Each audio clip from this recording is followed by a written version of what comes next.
Hi, Mr. Cooper. Well, before all, thanks, Licky, for dragging me and Nick up the mountain last night to freeze our butts off in some nice grey conditions. It was excellent. Oh, lovely. I didn't quite get frostbite, but I got a few blurry photos at the end that I could work on as abstracts. But Yeah. so I yeah, had I got super inspired by Joe Rainbow. So I actually got my tilt shifts out and had a bit of a play with those. So that was actually really good exercise. And I think it's always nice when the light's not quite there to give it a chance to have a practice. So I really well, appreciated that. to be fair, it was looking really good. We had these beautiful high Sirius, and the conditions were really nice. And it was like, oh, here we go. And I was like, I'll come up because I live on the slopes of the mountain, and I almost never go up and shoot it. And I've been watching Nick shoot it for freaking 20 years beautifully. And I was like, what am I doing? It's my backyard. So I dragged myself up, and I'm really happy that anyway, all us TLP boys sort of were walking the walk and talking the talk together. It was pretty fun. Yeah, it was And freezing. and I got to see, I guess, some of Nick's special spots, and I got to see where Lucky shot his Sandus video that he did, and I did some good scouting around, and yeah, it was really nice. Except it was 3 degrees. Yeah, and blowing. And it was 34 the day before. It was a bit of a shock. Yeah, it was a bit of a fail in terms of my meteorological predictions, but that's you can't win them all, especially here in Tassie. I think every time I think the weather's looking good in the future, it decides to change, and you can't. It was looking good as we were driving up, and actually there was really good light when we got up there. But that's how it comes. But so, Lucky, just quick bit of news this week. Sony's just released a big camera last night, I believe. Yeah, so Sony released the Alpha 1 camera at 2 o'clock in the morning. I was actually one of those that I was awake and watched the live premiere on YouTube, but certainly a lot of marketing hype that came along with that. But it is a pretty incredible camera that they've released. Does 50 megapixel images and can take 30 frames per second at 50 megapixels, which is pretty outstanding. And then on top of that, it does 4K 120, which is quite a decent spec for video, and also does 8K as well. So I think they're obviously really trying to make a stamp that they're sort of like the leaders in mirrorless with this sort of camera. After maybe the EOS R5 kind of challenged that a little bit, although the price point is significantly higher than the EOS R5, and it's really probably more pitched against the 1DX Mark III and that sort of higher tier of cameras. So I think we'll find that it's more going to be for professional use, of course, but a lot of did a post on my Facebook page. A lot of the comments were about the price, which is understandable. I think the list price in Australia is $10,500, so it's up there. Well, similar to the Mark III, I guess. But it's really a professional tool, and when you're looking at what professionals pay for camera gear, that's actually not an outrageous amount of money, given what the tool can actually enable them to do. So so I guess that's the way to look at it from that perspective. I think the camera that more amateurs and people that have reasonable bank balances would be looking at would be the A7 Mark IV, which I have no idea when it's going to be released, but it is due for being released. So that's probably the one, from a Sony perspective, the one to look out for that will be in the more affordable category of things. So yeah, but exciting times in the Sony world. Yeah, I guess they're flexing the muscles and not letting Canon get away with the big flag up the front there, which has been waving for the last 6 months. I think it's probably reasonably fair to say. Yeah, no, that's right. And I think Sony did a similar thing actually when they brought out the A7R IV a bit earlier than was predicted, when they were also challenged by the releases from Canon and Nikon at that time. So that they're pretty keen on making that stamp when that happens. Nick was rummaging around and a bit of conversation about the mirrorless world last night, and maybe he's been thinking about it, Nick. Yeah, it was good to actually get a feel of your camera. Just pick it up, and it's quite a decent camera. I was impressed. I don't think I'll be switching from my Nikon, but yeah, it'll be interesting to see where mirrorless leads in the future. I know another gentleman, Jeff Murray, who uses Nikon. He's just picked up a Z7 II. Yeah, I saw that. Yeah, I was watching a video comparing the D850 and the. He said he way preferred it to the 810. I think he said. Yeah, he's got the 810, and so he hasn't got the 850. But I was watching a video on it, and basically, I think Nikon's mirrorless isn't quite at the really fast shooting level in terms of if you're doing a lot of wildlife or a lot of sports, but for a landscape camera, it's magnificent in the same sensor as a D850. So yeah, and some really good lenses for it, which is something that is pretty exciting actually. So when I do switch to mirrorless sometime down the track, certainly beyond the Z7 II, it'll be with all the lenses that you can get with it, which are, the new mounts enabled all sorts of possibilities for smaller, lighter lenses. Okay. Much better for when you go hiking and all that sort of thing. Yeah, and that's what I'm excited about in terms Except for of that smaller tripod, which lenses. you'll still be taking with you. When you get a bit older and it's a bit harder to carry things, it's always nicer to lighten the load a bit. Yeah, that's exactly right. And a bit more clumsier like me last night when we started off on the hike. Oh, yeah, that was great. Yeah. Went arse over tit. It's like Nick's leading the way. It's his backyard, and he's been out there a million times. And next thing you know, he's tits over. I started slowing down, walking after that. You guys are going pretty quick. That's really uneven terrain up there. It's magic. You've got You some get a bit great of ice shots on from that. up there. You got a skate park. Yeah, You got some great shots from up that way too, Tim, don't you? You've spent a fair bit of time on South Wellington in that area. Yeah, usually every weekend I go down to Hobart, and well, anytime I'm down there, I always plan a trip up. And so always overnight too. Tim also uses a different system. So yes. So Luke's mainly using Sony, Nick's mainly using Nikon, I'm mainly using Canon, and Tim, you're an Olympus man, is that right? Fuji. Oh, I got that wrong. But it was quite light, like XT3 or? Yeah, all of them. Yep. All of the above. All of them. Okay, so you've got a fleet. So I'll go back a step because I'd like to introduce Tim a little bit more. So Tim's been on my radar for quite some time, and Nick's and Luke's as well for a very good reason.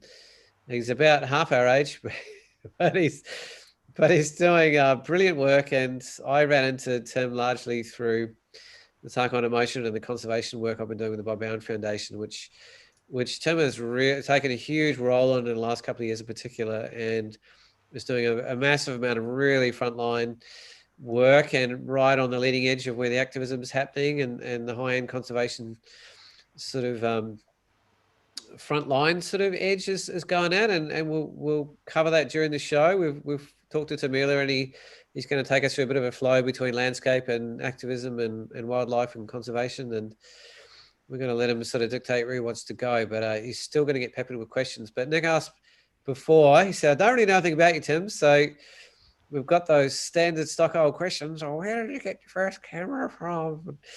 All that kind of stuff. But if you want to sort of at least give us a bit of a segue into where your passion and motivation to put yourself in that sort of position has come from, and how you have been developing and applying yourself photographically, and how that evolution has happened. Is it independent? Is it through family? Is it watching Bob Brown? Is it through other photographers? And as we go through the show, we'll probably talk a little bit more about where to from here and where you see it heading in terms of your role, because you've stepped into some quite big shoes there, Tim, and a lineage of a very, very long lineage of Tasmania landscape photographers that are heavily dedicated to conservation in the state.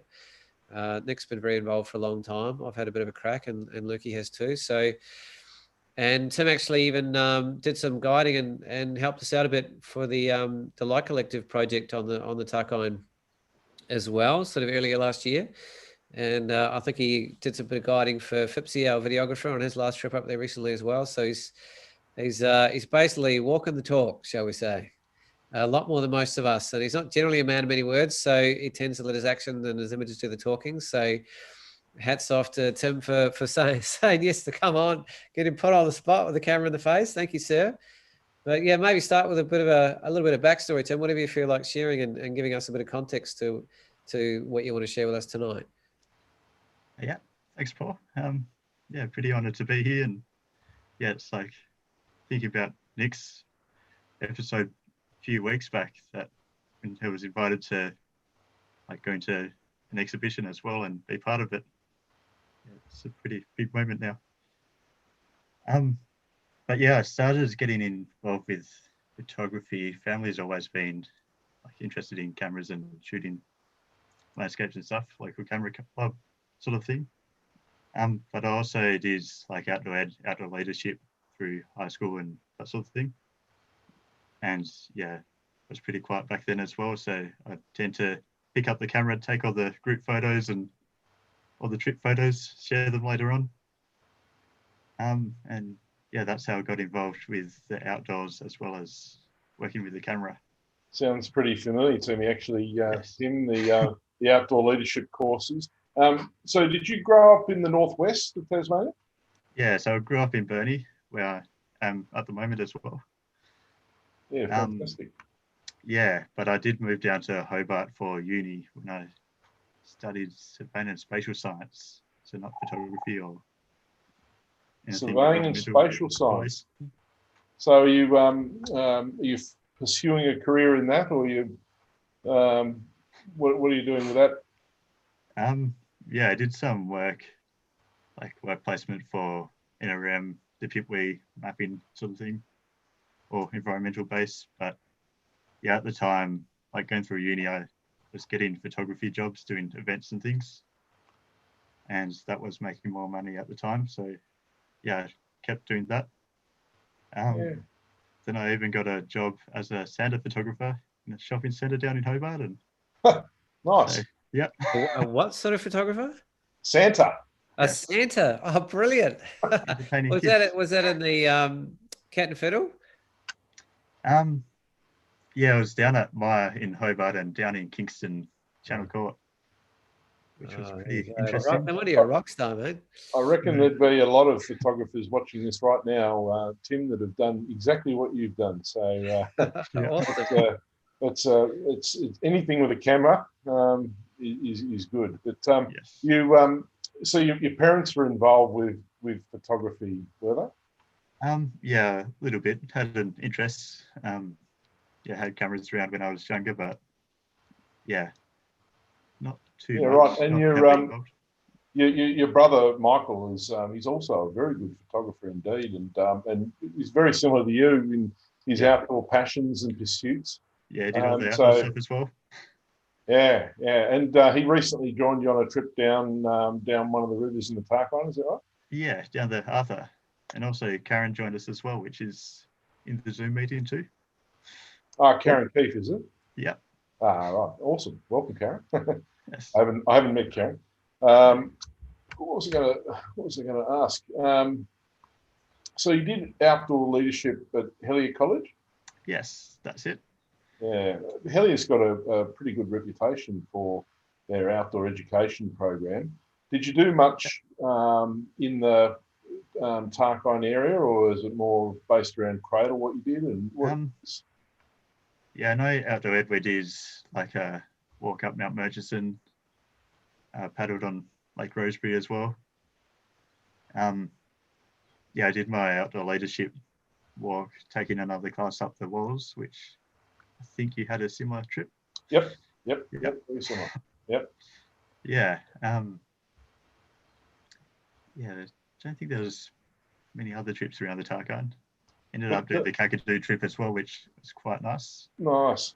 Yeah, to go back there again with the camera. Oh yeah, I love that place so much. Yeah, I'd love to go there myself.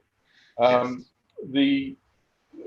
Talk about as you were growing up, did you know much about the Tarkine area? I guess for those that aren't really sure what we're talking about, the far northwest of Tasmania has a vast area of land, which includes a cultural landscape. The Aboriginal people lived in the area, particularly on the coast, for thousands and thousands of years, and there's a lot of evidence of their occupation there and living. So we've got the coast, which is really quite wild on the west, and then we have the button grass plains and some beautiful mountains that then sort of go into a temperate rainforest, and it's a vast rainforest, most of which is inaccessible unless you go in on foot.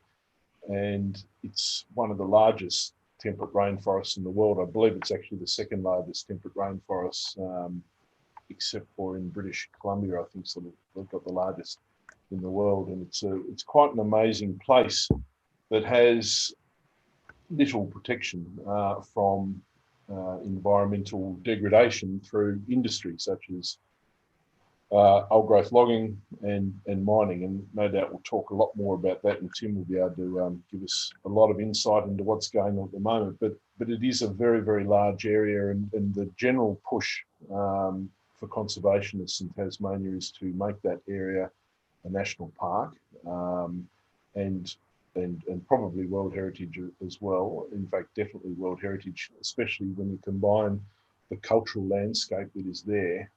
It's quite an extraordinary place, and what's even more extraordinary is that it's without any real protections from major industry.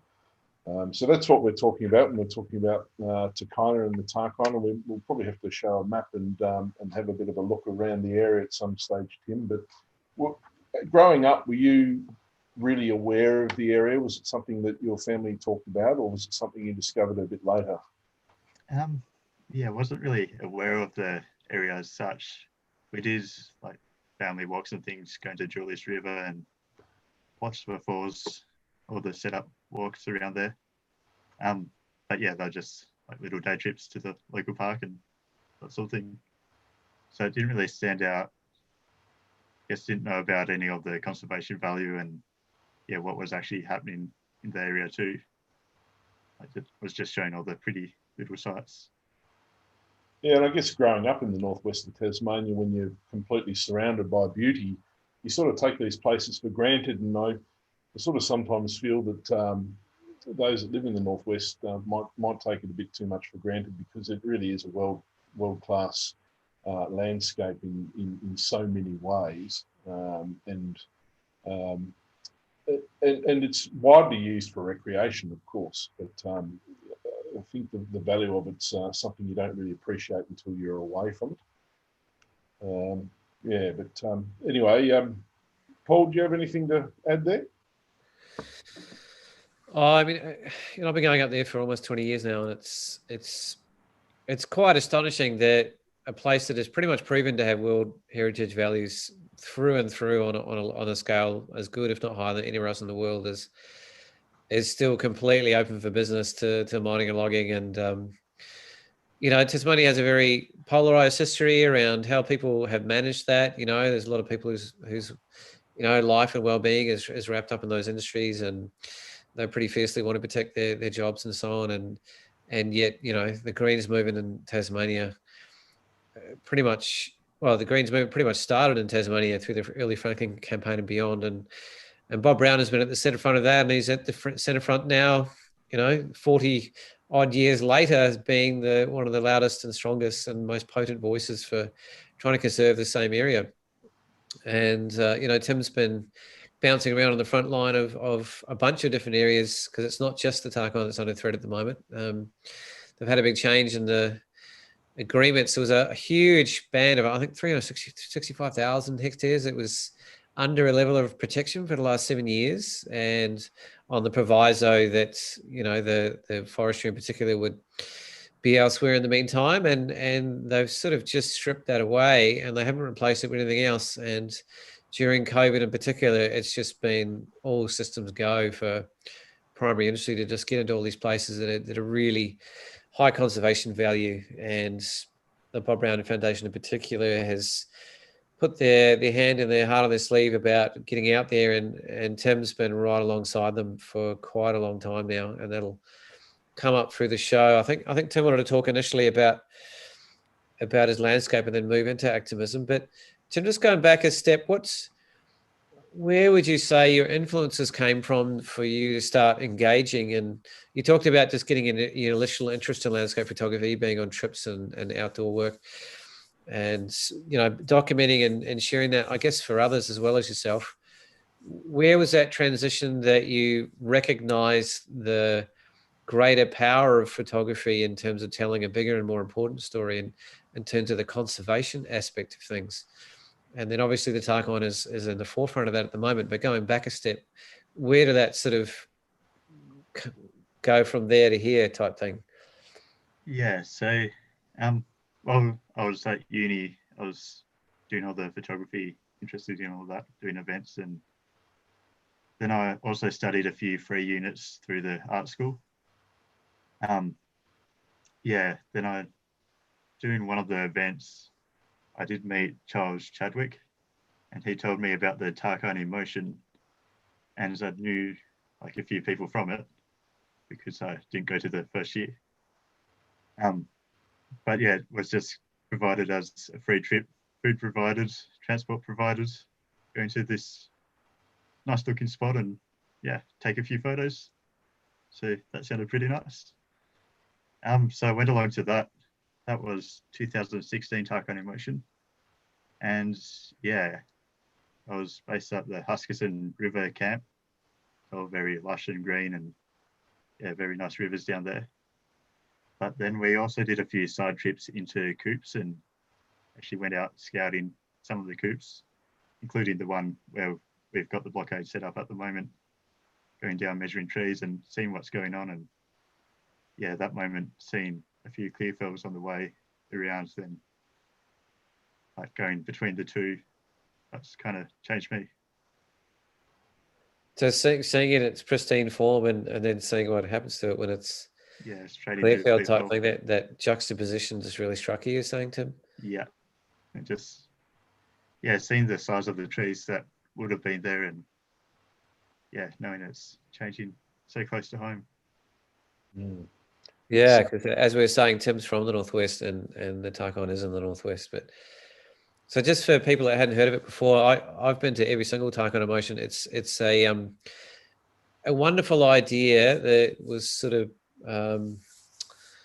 brought together to create a more positive avenue towards expressing and educating and sharing conservation values with the wider community. So it's one thing to go out and document, all the destruction and saying it's all doom and gloom and everything else, but that's a message that's been around for a long time, and it can sort of only engage a certain audience, I guess. And so the idea, I think, was to invite artists from all sorts of genres, painting and songwriting and poetry and sculpture and jewelry and videography and printmaking and whatever it was, and invite them out into the Tarkine, which is a wild and quite remote place, and not a place that people would easily get to on their own or feel comfortable or have the skills necessarily to comfortably manage being out there for a longer period of time.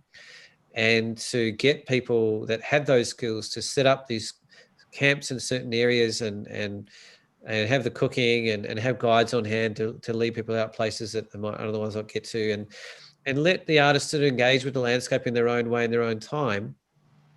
And then afterwards, pull together a large body of work across multiple mediums where artists are expressing their deep and real, genuine relationship with country, whatever that may be, and celebrating it and building a community around that idea of celebrating wildness and rather than, focusing on the destructive side of it.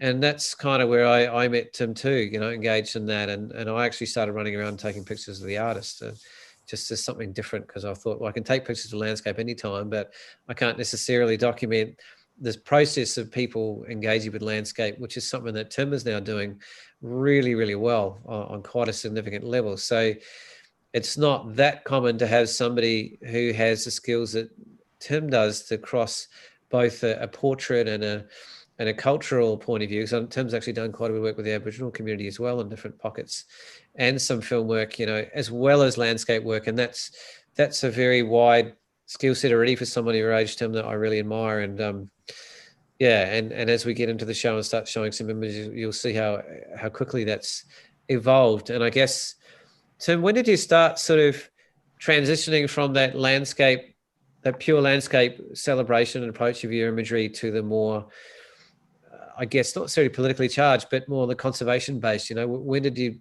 cross threads between the two? Was it during the Tarkine motion you were talking? Like that was your sort of tipping point? Probably not getting imagery of it. So I went to the Tarkine motion then. I was like taking photos of fungi and that sort of thing. So I was doing fungi surveys at the same time. And one of those fungi surveys happened to be near one of the camps up in the Frankland. so I went along to that. Then that happened to be a Canopy camp out. So decided to stay a few extra nights and meet a few people there. And yeah, then they somehow hooked me on Activism and got me along to quite a few protests. And yeah, I haven't really left yet. So I like that somehow. Somehow. Yes. I mean, what was it about the somehow? Were you just inspired by their? What was it that inspired you enough to come join them and and move into that world? Yeah, well, it's just like a community of people, all very welcoming and yeah, all very like-minded as well. All there for the same reason, and yeah, just good people to be around. Do you feel like, how comfortable do you feel in that world? I know it's a line for me that sometimes I feel a bit edgy. Like, am I willing to put myself on the front line? Am I willing to be arrested for the cause? How far am I willing to go? And I guess as we get further into it, we'll explore that line a little bit more. But that's a very interesting part of that particular style of, not style, but that branch of conservation, I guess, is one way I'd put it, because it's not everybody's way. So what is it about this approach in particular you think makes you want to support it so much? Yeah, well, everyone's got different levels of like how they can commit and just do their own thing. At the moment, I can help out taking photos and all that. I'm not sure about being arrested, but I can definitely get media out and yeah, get the word out, because yeah, photography without it, and also video, no one else would hear about what's going on and no one would see. So it's a pretty essential part of the conservation movement, and not just in the landscape sense, but yeah, all the actions and yeah, just for everyone. Yeah, it's very important, mate. And yeah, don't worry about the arresting point of view, because there are some that have got the ability to, or the latitude in their life to be able to do that, and some that don't. But the contribution with the camera is so essential, and you remind me a lot of Matt Newton, actually, in terms of being there on the ground as things are happening and documenting what's happening. And it's such an essential thing to get not just pictures, but really good pictures. I remember when I first saw your stuff coming out of Tarkine in Motion, and there was a lot of fungi stuff, but there was one shot that really grabbed me, and I was saying, this guy's he's great with these fungi shots. But then there was it was a mossy stream, but there was no stream. Like, it was like a mossy rocks, and it looked like there was supposed to be a stream going through there. And I remember looking at that. So yeah, I remember looking at that shot and going, gee, this guy's good, and I can't wait to see more. So, and you've impressed ever since, mate, which is great. Did we want to start looking at some shots? Absolutely. Yeah, actually, that picture is another turning point. I haven't included it here, but yeah, that was during the first Tarkine Emotions. So I ended up walking down one of the rivers with a group of people that knew where they were going. Yep. And came across that shot. But because I was walking down the river, I just had a little point and shoot waterproof camera. Grabbed a shot, no tripod or anything, didn't worry about it. Knew it was a nice scene, but yeah, wanted to keep up with everyone. And yeah, looking back at it afterwards, realized that I don't actually want to go back. I don't want to share the location or anything, and I want to just remember the place as it is. And yeah, it's probably changed by now, but yeah, right. That's an interesting and certainly reflective.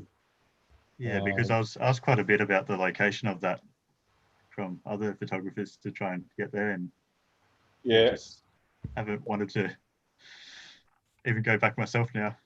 Yeah, right. Yeah, no, it's funny how you take a good shot and then everyone wants to know where it is. Yeah, I don't think I asked you, because I have no idea where it is. I didn't.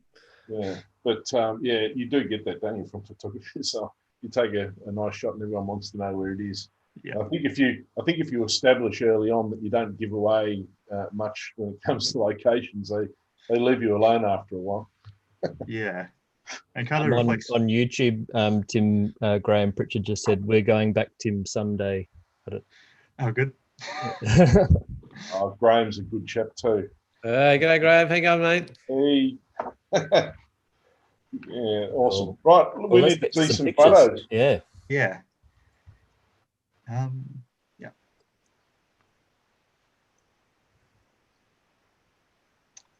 Yeah, and it kind of reminds me about Joe's talk last week because Oh, how good was that? Far out. yeah, I tend to do the same and go towards more intimate landscapes and got away from the wide angle stuff just to make it more unique and like less about the location. Or you can still say a lot about the location, but without that broad vista. So even if someone else is there, then it's unlikely they'll get the same shot as well.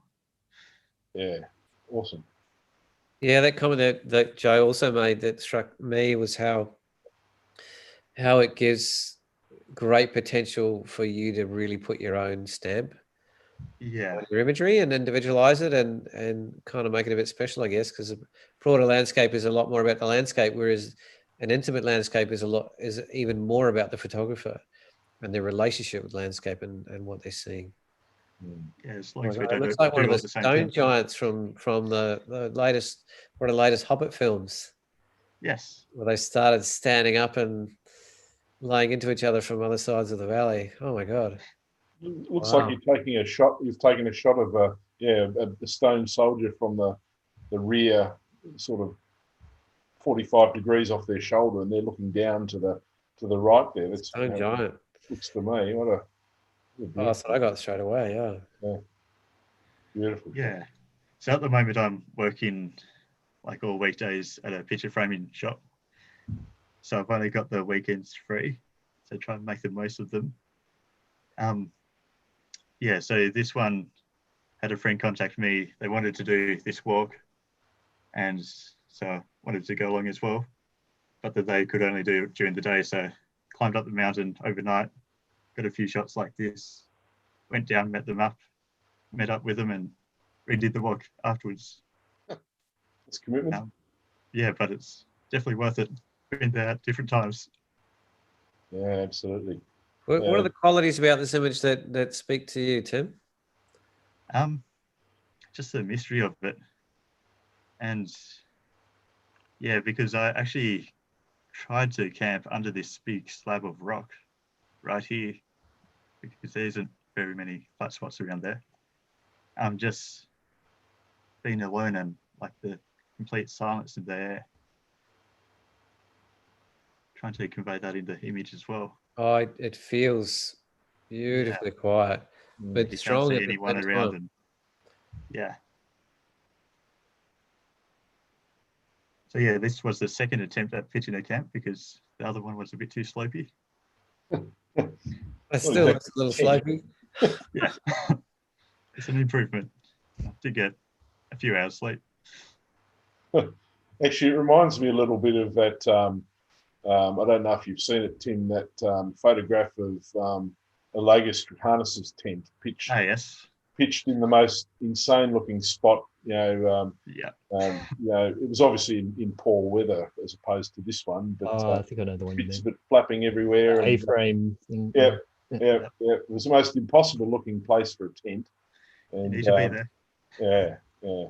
So it's like just a tarpaulin, really, more than a tent. Yeah, just a small tarp and little bivvy underneath. Keeps me kind of dry and a little bit warm. Tim, just to clarify, you don't want us to ask what anything is, which I'm happy to run with. Well, most of them are in the Tarkine, but this first set is the images not from the Tarkine. Just to get some landscape images. You just follow your own integrity with that, but I just thought, just let us know how you want to play it and I'll run with it. It's in the Tarkine Trails book, though. Yeah. Yeah, beautiful. Is that the same morning there? Yep, all the same. Yeah, nice. Yeah, quite a productive morning. I just climbed Mount Rufus recently and had a similar morning, and it's just stunning watching the cloud inversions sort of disappear through the valley as the day warms up, and yeah, magic. Oh, yum. Yeah, very misty shot again. Lots of mystery about it. Oh, And wet conditions. That was actually from a cycling trip as well. Yeah, ended up getting on the bike, cycled for a day, got off the bike, walked for a day, then got this shot. As you do. I've done the part without the cycling for a day, but Yeah. so if people didn't know, that's something that struck you about Tim, is a lot of even his trips out to the campaign sites have actually been on a push bike, and we're talking pretty gnarly terrain and long distances here. And so when I was talking about Tim's humbleness and humility, that's another aspect of it. That he's really been putting the yards in to get a lot of these places, and you've got to ride out there in wet, stormy, windy conditions, and before you even get there, you're saturated to pieces and exhausted. It's before you even pull your camera out, that's a different level of commitment. Yeah, hasn't happened recently, but yeah, hoping to do it again soon once I have a little more time. But yeah, this shot was actually on the overland track, and that was late last year. And it kind of reminded me that like it does take a while to get a photo in the Tarkine. If you go into a reserve and like do the overland track or something, you're faced with so many different opportunities like day after day, and it seems like an almost cheating in landscape photography. You're just given everything on the plate and yeah, just go for it. Smorgasbord. So you're saying, Tim, you feel like you got to work for it a bit more in the Tarkine, you're saying? Yeah, like in all the other national parks, it's like you've got all these kind of landmarks that you can shoot your own way, still be unique, but yeah, you know the landscape already and the hard part's done. Yeah, it's interesting you should say that, Tim, and something I wanted to bring up tonight. A lot of people that have casually visited, the area called the Tarkine, sort of, are underwhelmed by it. I don't know how they could be really, but I guess it doesn't have that same focal point that other national parks do. Like if you go to Mount Field, then you go and see the waterfalls, and it's a spectacular thing. If you go to Cradle Mountain, then there's Cradle Mountain, and you go to the Freycinet, you've got Wineglass Bay. So they've got this one focal point, and I sort of feel that maybe one of the reasons the Tarkine region is a bit undervalued is because it hasn't got that one sort of hero place that people get drawn to. I mean, it's got some absolutely spectacular places, but like you said, you do have to work a little harder sometimes. I mean, the tourist drive up there goes to some really lovely spots that are quite spectacular in their own right. But if you really want to experience the Tarkine, you sort of have to explore a lot. Would you sort of agree with that? Yeah, definitely. And yeah, most of the tourist drives were forestry roads as well beforehand. So it's not really designed to go to like all the sites to attract people. Well, certainly go past them, but I think that's the nail on the head there, gentlemen, is accessibility. So you can drive up to the car park at Dove Lake. You can drive and walk 5 minutes to Russell Falls, and you can't do that for most of the Tarkine. It's a wild place, and it hasn't been set up for tourism, and it doesn't have a lot of very obvious accessible points. And where it's positioned geographically is quite away from most of the centres. There's not a lot of accommodation, and so it's put it sort of off the radar a little bit. But it's also one of the reasons it's still under threat, because if it was more accessible or more visible, then it would probably have a more wider status amongst the general kind of populace. And so that's part of its beauty and part of what challenges its survival in a way, and which makes committed photographers like Tim and the work they're doing who are willing to go out there and find those areas more and more important. Mm. Yeah, and it's a place that's still, you know, there are a lot of places that are undiscovered, certainly by white men in the Tarkine, and it's because it's so remote. The rainforest heart of the Tarkine is so vast, it's difficult to sort of contemplate, and it's only the very, very hardy. Ted Mead probably comes to mind as being the real explorer extraordinaire in the Tarkine at the moment. The heart of it's been untouched. There's the Savage River National Park, which is part of the Tarkine, but that doesn't have any roads going into it. It might have a couple of overgrown exploratory mining tracks, but apart from that, there's no access except through off-track bushwalking. And yeah, it's a mysterious place because of that. But some of the stuff that Ted has found in there, and I know Rob Blakers and others have found as well, is quite extraordinary. It's really some amazing spots, and the trees are just out of this world. Just incredibly huge myrtles in particular, and Eucalyptus regnans and stuff, just amazing. And yeah, it's a pity in one way that people can't see it, but in another way, it's got that true wilderness, and that's what, you know, the value of the place really is. What it makes it special as well is just all these different landscapes all connected up and being one continuous part. I think that's what the threat of like logging is, because once you put a coop in, then it just divides it all up, and they extend the road a little further and just breaks it into lots of little pieces. And yeah, then what are you aiming to protect as well? Yeah, that's very true. It's death by 1,000 cuts for areas like that, and they just sort of nibble away at the edges as they, you know, encroach further and further into that heart that is true wilderness. And it's, you know, true wilderness is defined by Martin Hawes and Grant Dixon with the definition that they came up with and published a book on. It is true wilderness, and every time an extra road gets pushed closer to the heart of it, it takes that away. But anyway, I'll keep you keep going with what you're talking about, Tim, and let's have a look at these pictures. We'll try and make it to the Tarkine. Yeah, we're not even at the Tarkine yet with the pictures. That was beautiful, mate. Yeah, I do like trees. Yeah, same.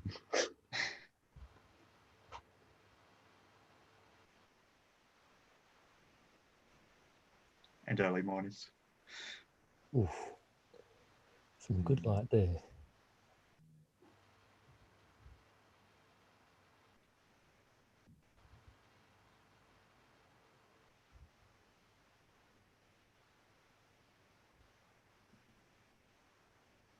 I believe you recognise that tree as well, Nick. Yeah, it's quite an obscure little place actually, that most people wouldn't be that aware of. And I don't know if it was you who posted the photo first or me, but it's quite clear we were there within a fairly short space of time. And just managed to pick out this tree it's not, you know, you have to go looking for it. It's not right there. And we both took very similar photos. Mine's just taken more to the left, Tim's. But no, it was a bit bizarre. In fact, I think you were chasing me around for a week or two, weren't you? Yeah. Well, this one was actually taken right before COVID's yep. made all the lockdowns. So it was actually at the Cradle Wilderness Gallery, had the Tarkine Emotion exhibition up there. Oh, was it? So I had right. to check it out then, but yeah. Yeah. No, I didn't. I've been back. I've got a photo up there, but I didn't get to the exhibition. But all right, you must have taken that before I took mine.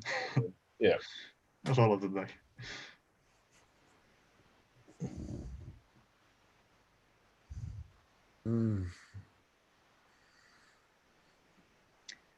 Yeah, I do seem to like photos with very little color.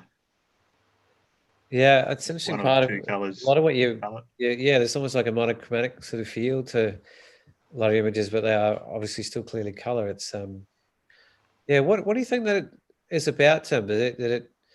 It's less about the enticement of color, which some people actually describe as being the most distracting part of a great photograph. What do you feel like it is about you getting drawn to these more monochromatic scenes? Yeah, well, I prefer black and white, unless you can use color like very selectively. So only having one color or two colors. Otherwise, it just gets too confusing. And yeah, maybe it's just me, but yeah, I like to keep things simple. Yeah, If to improvise it, then just go with it. That looks like a fresh morning to be up and about, Tim. Yeah, as I say, from a start of a cycling trip. Oh, pencil pines by the looks. Yeah, that's it. And a bit of snow. So if people didn't know from those who far, pencil pines aren't found anywhere else in the known universe apart from Tasmania. And God, what do they grow to? Over 1,000 years? Oh, definitely. Yep. And they're incredibly fire sensitive, and we lost quite a lot of it of areas of pencil pines in the most recent fires, which is another one of the aspects of, we'll call it global warming or what you will, but the point is they're very, very special, unique flora that only grow in the sort of alpine pockets of various areas of Tasmania. Some areas are only known to a few, and some are a bit more obvious, but they just have a feeling to them that's so ancient. I just feel like they can talk to you. I don't know how you guys feel about pencil pines. I totally agree with that. It's like they all have their own little character when you sort of around them and trying to photograph them. Yeah, so much character. How would you describe pencil pines, Tim? Yeah, we're a bit like what we have in Tasmania. Just the diversity of trees and yeah, just like how unique they are, and just really adds to the landscape, and it makes it a bit more timeless as well. Yeah, nicely put. There's such an ancient feel about them. A bit like those bristlecone pines that they have in the US. Yeah. Wow. No, That was a cold morning. Yeah, have right. you seen that one, Nick? It's an astonishing image. That's the moon, obviously, not the sun. It is. Yeah, it's about 4 o'clock in the morning. Yeah, wow. That would have been nice and chilly. What was the temperature when you had taken the shot? Now, I think I should maybe email this to Peter Lick, fellas, and tell him this is how you do a moon shot without photoshopping a moon in. Yes. I think we were talking about Mr. Lick earlier today, weren't we, Lick? Oh, yeah. It's up to his usual tricks. Yeah. But that's I haven't seen that. That's a phenomenally good shot, mate. That really is. That's almost like the sort of shot you'd see on the front of a science fiction novel set on a planet somewhere else, and this is the view from it. It's otherworldly. It's just I love it, mate. Really, really beautiful. Well done. Yeah, it's one of my favorites of yours, Sam, on many, many levels. I mean, Nick's already shared it, but it's I think it's a world-class image, and something I really deeply admire about Tim's approach, and he can speak more for it from himself, but from an external point of view, I feel like Tim has a very pure approach to the way he speaks for the landscape. There's I never really see any sense of post-production being a big influence in any of his images. He really lets the land speak for itself, and that requires a lot of patience, actually, and a lot of perseverance to wait until those moments show themselves without sort of augmenting them, so to speak. Is that something you feel like you aspire to do, Tim, consciously, or it's just always the way you've rolled? Or Yeah. Don't know if I've really had the time to wait though. It's just being at the right place and trying to plan it as best I can and make sure I'm around. And yeah. From a technical perspective of this shot, Tim, obviously very hard to balance a super bright aspect like the moon there and still make the exposure, you know, make sense across the whole frame. Is it, would you do an exposure bracket or something like that to actually make sure that that's all exposed correctly? Yeah, I sometimes do that, but usually I end up, if I do bracket, then I end up using just a single image. Yep. Find the best one. Same with like focus stacking. I have done it probably 3 or 4 times, but otherwise I just pick the best one and yeah. Awesome. While we're talking about editing, Tim, am I sort of on the money in that I feel like you don't lean very hard on editing much. You try and let it speak for itself. Yeah, I think so. I don't know how much editing everyone else does, but yeah. Peter Lick does a lot. Yes. We'll definitely lower the highlights in this one, but yeah, that's beautiful, mate. Well done. Yeah, I mean that last image showed a huge technical understanding of exposure that few people will be able to pull that off on a single exposure, Tim. That's yeah. I'll have to check to make sure it is a single exposure. Might be too. Not to mention the commitment of being up at 4 in the morning and God knows what temperature to even understand that that's the position that you're going to get. It's an amazing time to be shooting there. What's that? I had to ride home that night, so I had to get back to the bike fairly quickly. Oh my God. God, such a strange angular shapes.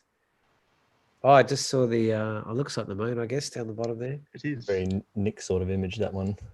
Yeah. Very Easter Islandish almost. Sort of place. Oh, beautiful. Yes, probably recognise that one too. Oh no, that rock. Yeah. I've actually visualized that shot, so it's good to see someone's done it. Yeah. Yeah. Oh, take one off the bucket list, Luke. Yeah, it's too late now, Luke. You've done now. Tim's got it in the bag. Yeah, that one's again, it has a very with Easter Islandish kind of feel to it. Both of them, I guess, it's the quality of rock. We didn't that quite one's actually using a strobe as well. What's that? This image is using a strobe as well, so taking a big one up, bouncing off a few rocks and trying to light it like a portrait. But I think the first time I saw you use what I thought was writing was on a minute on the Tarkine coast, up near the Interview River somewhere. I think, was that right, Tim? Yeah. I remember you were with a group. I was coming up the other way doing a solo. Actually, I think it might have been when I was there with you and Dex, Luke, and I went up to Interview River on my own. And I bumped into Tim and a few friends who walked from Timber. Is that right, Tim? Yeah, that would be right. right. Yeah. And I think it was maybe that night or the night before. And I just remember thinking, geez, I never would have thought to do that. And it really brought the qualities of the minute in particular to life in a way that I'd really seen captured that way. And I was just like, oh, this is a thoughtful fellow. I'm going to keep an eye on him. And it's day 4 of some epic walk, so he's carrying this flash gear a long way. It's nice too with this shot how you've obviously been able to keep it natural because you are actually shooting pretty much directly towards the city there, but because of the point of the horizon, you wouldn't know that. So it still looks like it's it is wild remote, but it's so close to the city. So it's nice how you've been able to do that. I guess you've got the city glow there as the light pollution in the bottom there as well. So yeah, that's why I had to bounce the strobe off a rock. Yeah, as well, just to balance bring down it the out. brightness. Yeah, that one's focus stacked. One of my only ones. Oh, I love your That reminds me a bit of some of Charles's work. Yes. beautiful tones in the background there too, just the smooth gradients there. Yeah. Charles was super excited that we're having you on the show, by the way, Tim. Oh, good. Yep. Yeah, he sent me a message saying saying that in detail. Yeah, So how many stacks would that be, Tim? That one could even be up to 20. That many? Wow. Yeah. But yeah, it's shooting wide open as well, so just to get those soft tones in the background. Yeah. Do you use a macro rail, or is it just moving the lens? That one's actually using bellows. Okay. So having bellows between the camera and the lens, and yeah, adjusting it that way. Yeah. Okay. Tell us more about that, Tim. Is that on your Fuji, is it? Yeah. Probably don't need it, but yeah, just had access to someone, so yeah, made a little adapter for it and tried to shoot it. Seemed to work. Nice. Well, looks like the result's pretty good. Yeah, that's awesome. It's sharp. Oh. Yeah. One leaf left. It's pretty sad.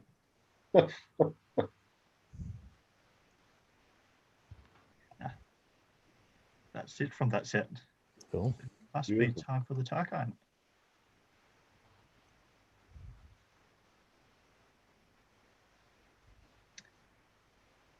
So this shot's actually from the first Tarkine Emotion. Yep. Yeah. So yeah, even then I was carrying out around flashes and things to try and make it. How did you soften the light on the flash, Tim? I think I had a reflector for that trip. So you bounced the light into the reflector, then. So yeah, a flash on a tripod with a big reflector and a bit of an overkill for a bit of fungi, but yeah.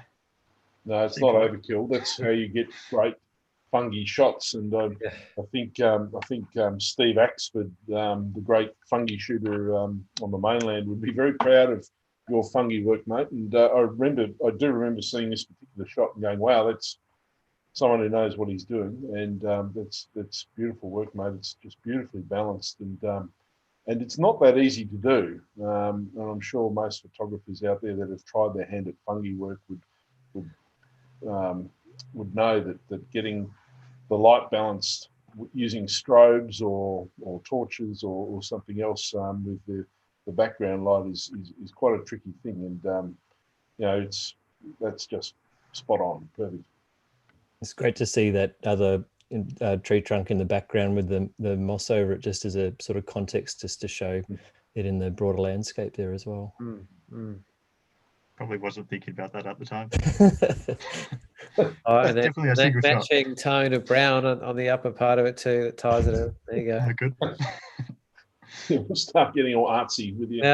People haven't, one of the reasons, to be perfectly honest, I haven't done much of this because it requires a lot of patience. You could spend a long time to create one photograph, and sometimes you're literally on your belly or, like getting all those focus stacks and getting it all aligned and working out the lighting.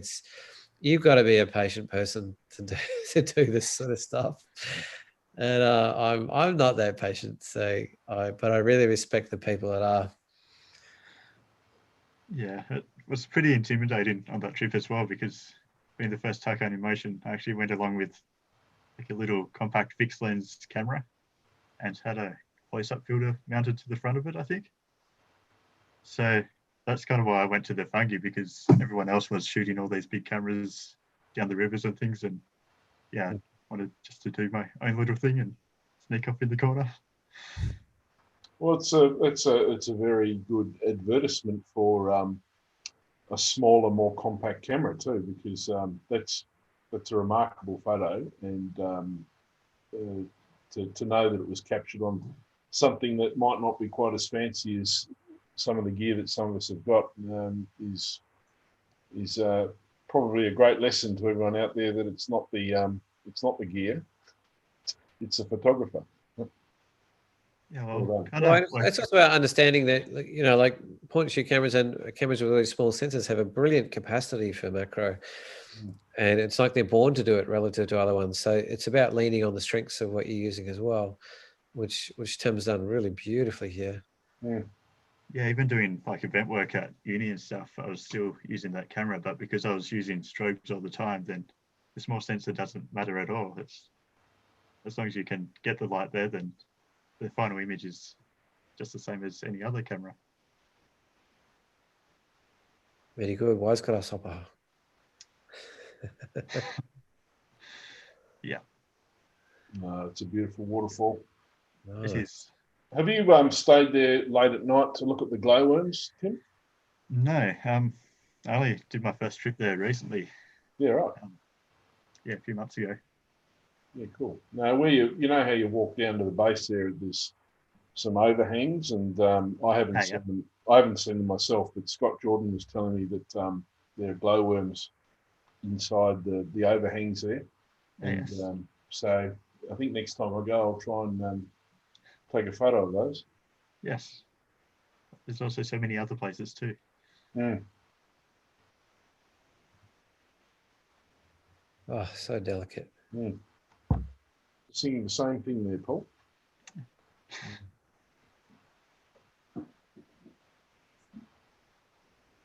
Mm. Nice. Yeah, that was a very wet day. It looks it. The camera didn't survive that, but yeah. It's Anyway. the tricky part of rainforest shooting, though, isn't it, Tim? Well, one, it's they're rainforest for a reason. Two, they actually photograph way more beautifully in the rain because the colors all come out and the smells, it all comes alive. But then you got the physicality. You know, how would you describe the challenges of shooting on a day like this? Yeah. Well, I also shoot with prime lenses for the majority of the time. So on a day like this, you've got one focal length and that's it. You can change where you go, but yeah, everything has to be sealed up and actually get the shot. What do you use to keep your gear dry when you're doing shoots like this? Well, this day it didn't stay dry, so yeah. Did you say before you killed the camera with this? Well, I was at the coast in the morning, and I think there was a bit of salt that got into it, so this rain just washed it into the insides. Right. So it was still working, but yeah, not too well. I just sent it away and got it back, no charge. So That's good. worked out. Oh, Do nice. you, do you tend to use a polarizer at all with your sort of rainforest or for the foliage, just to cut through the glare on the leaves and things? Yeah, sometimes, not all the time. Yeah. This one I did because I didn't want to keep changing filters. Yeah, even when I got back to the car, change anything when it's raining. when I got back to the car after this little walk, I couldn't actually drive because you couldn't see the front of the car. Just got a bit too heavy. So much fog. Wow. Oh, goodness. So Oh, much the nicer lovely day. pine by the looks of it. Yeah, that's it. Wow, that's a nice morning. I was sitting there, but 2 weeks ago. It's quite a long lens you're using there, Tim. This one is Or the one before on the Pyman. Yeah, probably 50 equivalent. Oh, only 50. Oh, Yeah, Two image it's panel. not that far. That one. yeah. Oh, I guess I'm usually sitting there with a 16, so that's a bit more. Yeah, 24 is the widest I go for landscapes now. Used to Yeah, have how would you describe your go-tos in terms of focal lengths, Tim? Well, I used to have like an 18 equivalent, and I found I was just shooting the same sort of thing, like getting close to the foreground and yeah, just making that the main focus point. Always a vertical shot as well, so just got a bit repetitive. So sold that lens and I have to actually work for the photo. So now I use mainly 24 for the wide stuff and 50 for mid-range, and either a 135 or got a 100 to 400 now, but that's mainly for wildlife and that sort of thing too. Canopy stuff. It's interesting that you came up with that piece of self-reflection about your photography, Tim. We were sort of talking a little bit about that with Joe last week. How you can get into a bit of an autopilot and keep making the images that you're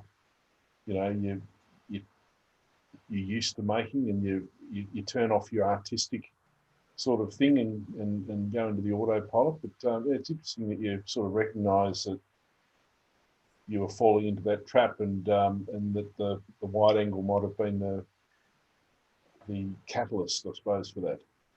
Yeah. I also find, because I'm not actually taking photos to make money, I'm not doing events and things at the moment. I'm doing it more for the enjoyment and trying to do the meaningful stuff through conservation. So that's like the main reason I shoot with primes and have that sort of set up as well. Yeah. Just because I like the process of picking one focal length, going for it, and yeah. Don't have to get everything.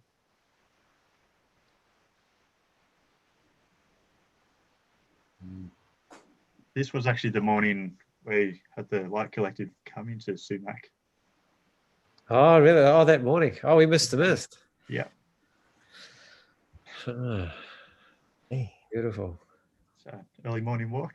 So yeah, so Luke was part of that, and Matt Palmer and Andrew Phipps was a videographer, and myself and Ricardo de Cunha.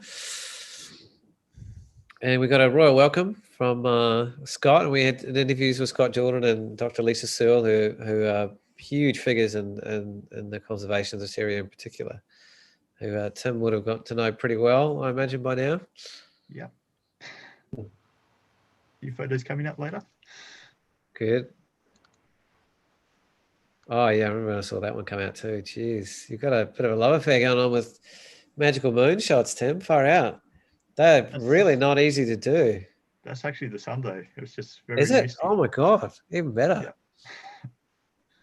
So it's a change. Oh, that's monochromatic. I'm guessing it's color photograph that's just coming up a little bit monochromatic as well. Yeah. Yeah, probably adjusted the midtones, so I had a bit of blue there, but it's still a color photo to begin with. I do like to make it a bit more consistent. Oh, beautiful.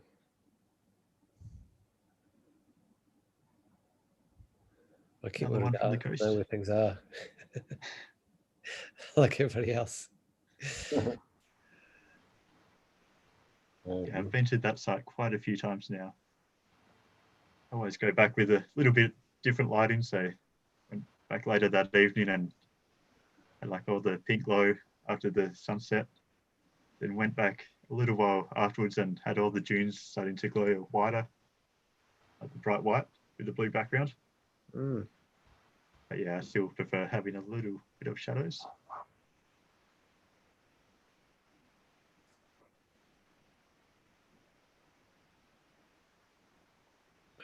Oh yeah. Yeah, I've been there for a little while. You find yourself in those sand dune areas, Tim, having to plan where you walk, or am I the only one that plans where you walk? So you're not, like people that if someone was a fly on the wall watching me, and I assume you guys as well, you see something and you sort of look at it, and then you have to tiptoe right around the edges, so you're not, and then think about, oh no, hang on, I've got to come back here at sunset, so I'm going to be facing that way, so I can't walk over there. How am I going to get over to that spot and then try to tiptoe around the edges? Yeah, it's always the problem with groups. Yeah, lot to be said for ditching. I think this might be the shot I was thinking of, Tim, when I thought, geez, I never thought about doing that, and we're in the same place. Yeah, and I think that's something that I feel like, being a part of things like Tarkine Emotion and the Light Collective is actually shooting the same places with other photographers, and there's something really powerful about somebody presenting you a completely different way of interpreting a place that you were literally standing around the corner from, or at the same time, that really strikes home. And I guess challenges and inspires you both to lift yourself out of your regular kind of headspace, as we were talking about earlier. Because you're right, you can get into a bit of a dum-dum-dum sort of rhythm and doing what you normally do, and it doesn't necessarily give you the avenue to push and create and go different directions. And I always feel really refreshed when I see an image like this in a place that I've been to many times that is a completely different interpretation than I ever would have even thought of. And I'm just like, oh, so good. So good, Tim. Yeah, this one's a little further north than where we met up, but yeah, still same coastline. And yeah, with this one, I ended up leaving the group that night and just walked around, decided to turn the head torch off. So you just had the stars in the sky and the waves to your left. You could find your way along the dunes, sand between the toes. And yeah, just came across this. It helps when you got the cleanest air in the world above you. Yeah, it was a bit salty, but yeah. There's a bit of air glow in the distance there too, the green spot there. A little bit. Yeah. Cool. Oh, hang on. I know that. Is that the same shot or same place where Chris Bell took that shot? In the I was thinking the same thing. Is a Chris Bell place? Well, not that Tim necessarily know where it is, but yeah, it reminds me the of shot was quite a few years ago, so I don't know. I reckon it's the same spot. Yeah, right. Oh, it's magic. Beautiful. Yeah, this is actually the morning where we met Paul. Oh God, let me guess. I probably wasn't up yet. We walked the other way. Oh, yeah, that's beautiful, mate. I didn't find that. But yeah, that one is blending exposures. Yeah, I was going to say looking at the sky. Yeah. Ooh, Oh, delicious. Yes. definitely a favorite of mine. Yeah, I mean, I don't know. It has this wonderful circular feel. It has this mythical kind of element to it. It has anchor points you can grab onto and areas that just feel totally mysterious at the same time. You can just spend a lot of time on this image, Tim. Like it has so many different qualities rolled together into one image that just seamlessly blend into each other to the point where you don't even notice. And so you sort of reach into it, just how much is really there. It's just stunning. Yeah, it's so still and quiet. It's actually where the 2016 fires went through. Yep. So yeah, it'd be somewhere near the Taiti bridges. Yep, that's it. Yep. Yeah, that is an absolutely beautiful shot, and I think everybody's jaws dropped. And in fact, I think this image was the catalyst. Not that we weren't already thinking of you, but we got to get Tim on now sort of image. And I'm pretty sure that about maybe within an hour of you posting this image, we were having a conversation about getting you onto the show. So I might be wrong. Is that? That's pretty accurate. Yeah, that's pretty accurate. Yeah. It might have been within 15 minutes of you posting this, Tim, because it put it straight to the fore. But it's a magic shot. And so, were you in a kayak taking this? No, well, rafting down the river, and it was just next to where we camped. I was going to. What a movement! It'd have to be a tripod, I would assume. Yeah. You always use the tripod. Beautiful shot, mate. It really is. Astonishing. Jeez. And yeah, that's looking the other way. Oh, right. So yeah, if you can nice trees around.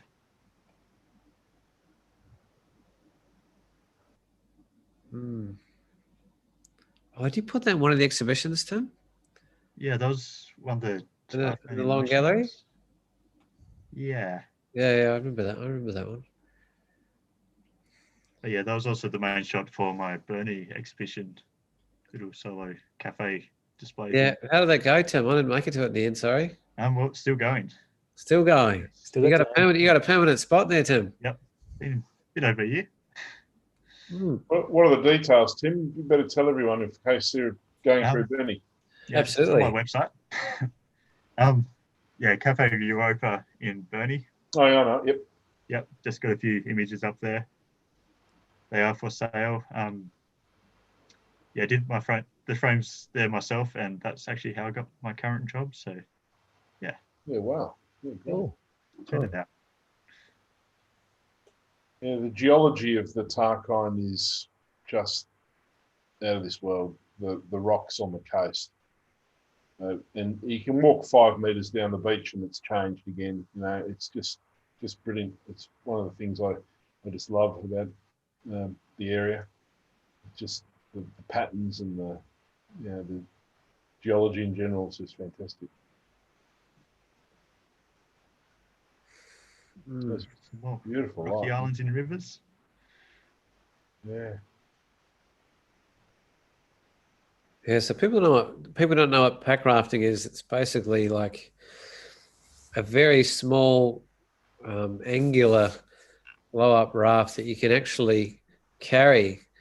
Some of them, when you set them up properly, you can actually walk into places and then set up your kayak and go down the river, and then you can pack it back up again and walk out. And we had Matt Brain and John Livingston, was it? John McLean. McLean. John McLean, sorry. Sort of on one of the shows further back, do that sort of in great depth. But it's just a vehicle, and leaning back on the inaccessibility of so much of the Tarkine, that if you can actually get through the rivers, you can get to places that very few people have ever been or seen. And you need to have a bit of skill and knowledge behind you, because it's not the safest thing to do in the world. But if you're with the right group of people, and there are a lot of very highly skilled people in Tasmania, then it's a vehicle that, you know, I personally would like to lean a bit more on to get into areas that I haven't been to yet either. You see yourself doing a lot more of that, Tim? Yeah, I hope so. Actually, the packrafting started through the Bob Brown Foundation, because they're quite supportive of what I do and also want some images. But Packraft Australia reached out to the foundation and wanted to support what we do, and provided a few packrafts. So, Oh wow, making the most of it. Brilliant. That's amazing. Geez, they didn't give me one. Far out. I reckon you could probably borrow one by the sound of it, Paul. Oh yeah, maybe, because there's a worldwide shortage. I think it's like 4 or 5 month waiting list to even get one of these at the moment. It sounds like the BBF's got some to loan out, mate. Is that how it works, Tim, or is it yours now? Yeah, they're still here with me. Yeah. You have to fight Tim for it. Caring is caring, Tim. Yeah, another moonshot.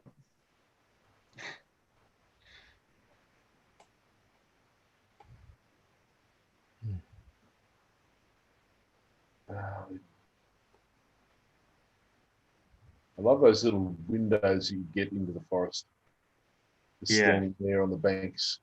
Yeah, I just felt like, if you go back to, there's just a lot of stories to tell in there. There's stories about age, there's stories about youth, there's stories about the cycle of life, there's fresh leaves. It has a lot of aspects of storytelling in there that are presented really subtly but really beautifully.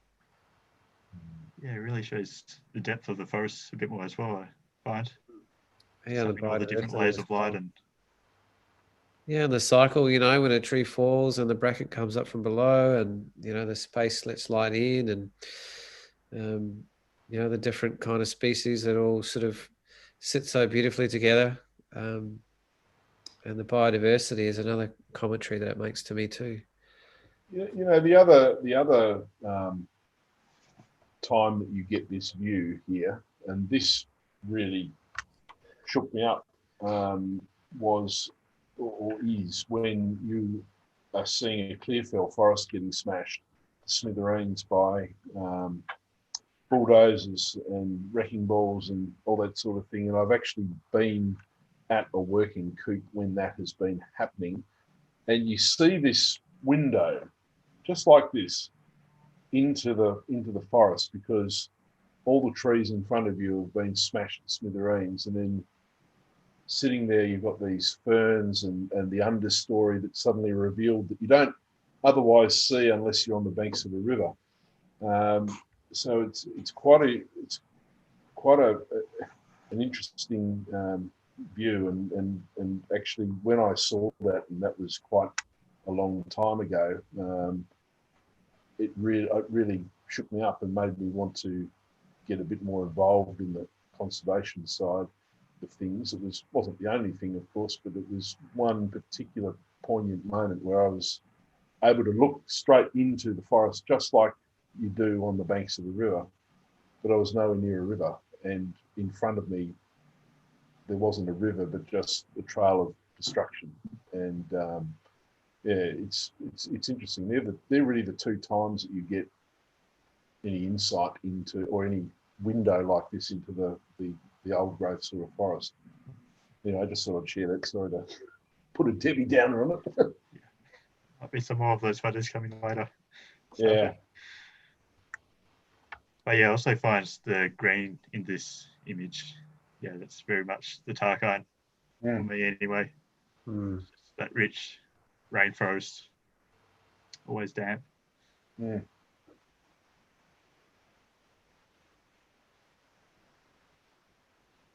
Oh, it's a good bit of coast. Yeah, been there a few times. Must have been getting a bit close to the action there. Yeah. Maybe. Yeah, I was standing there a couple of weeks ago. I think we all know that spot. Getting a bit wet. I was testing out my I was doing 1 and 2 second exposures by hand, Tim. Yes. With my R5 in that spot, and I managed to. It was a bit more hit and miss about when they worked, but I was like, "What do you mean this camera's got 8 stops, 7 stabilization? Let's see if this is for real." And getting a tripod to those little spots like that is pretty tricky. Yeah. So it's quite freeing to run around without it. A bit more hit and miss with the results, but I did get some good ones. I've been doing the same as well, but with the 100 to 400. Oh, yeah. Get all the movement in water without getting the tripod out, and it does work. Fantastic. Right, just zooming it right out, of course. Looks like you might be up that tree there, Tim. Yeah, it is otherwise a bit of a snapshot. Say, like, yeah. Luke and I were talking before the show about something we wanted Tim to talk about. It was very much related to a skill set and motivation that he has to get up high and climb into the canopy and capture both the activism and the wilderness from quite a different perspective than most people will ever get to. So tell us a bit more about your attraction to the canopy shooting, Tim. Where did that come from? Yeah, well, yeah, kind of interested in all the documentary photography, like all the Magnum stuff, and yeah, and keep seeing, like, if you want to take photos, you really need to get to the action, get up close, and just seeing people up in trees and all that. So yeah, thought I'd better go up and take photos up there and now do landscapes from them. So this photo is actually from Sumac, so SU55C. Just one morning I decided to climb up, watch the sunrise, climb back down. And yeah, so this coop's now taken off the 3-year plan and hopefully it doesn't go back on, but that's what Activism does. Yeah, saved for the time being. Well done. Yes. Brilliant. Yeah, no, I've had a wander around that coop. It's an amazing spot. Probably past that tree too. I may well have. There are a lot of trees there.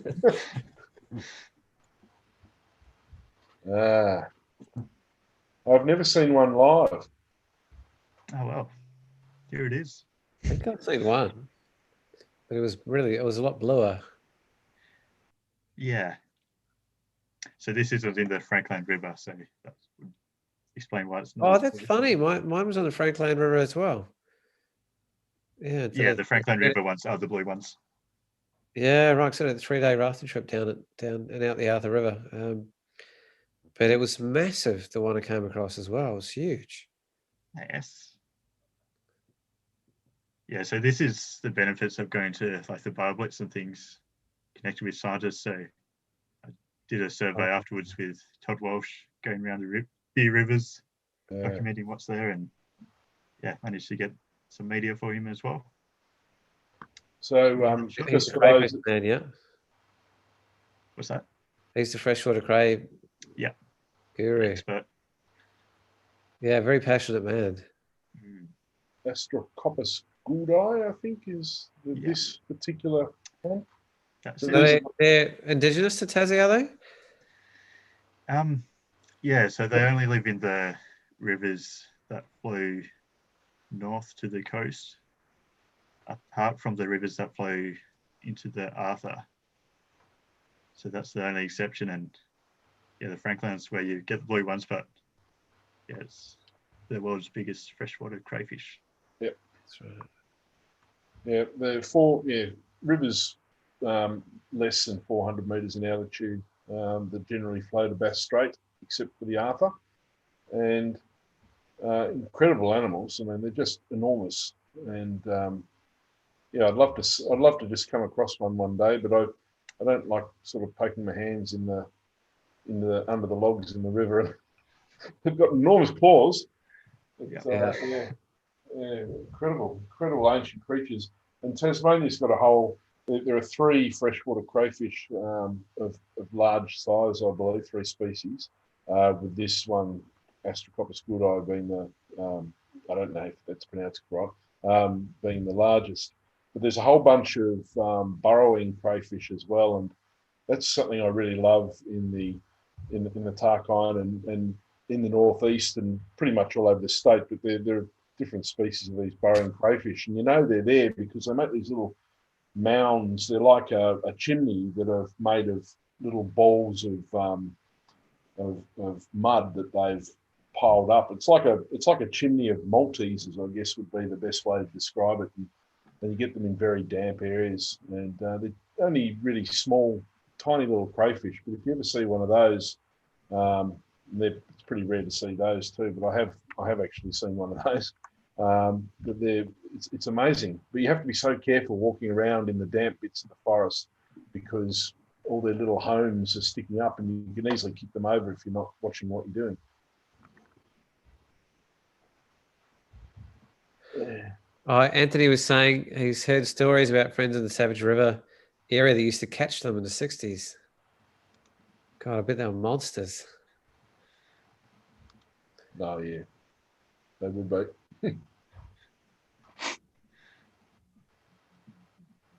That's a little river shot from probably a week or 2 weeks ago. Yeah, it's beautiful. Packrafting trip. Keep wanting to ask what river. Yes. Slightly. You've been past it. Somewhere over the rainbow. Ah. How are you talking? Yeah, same river.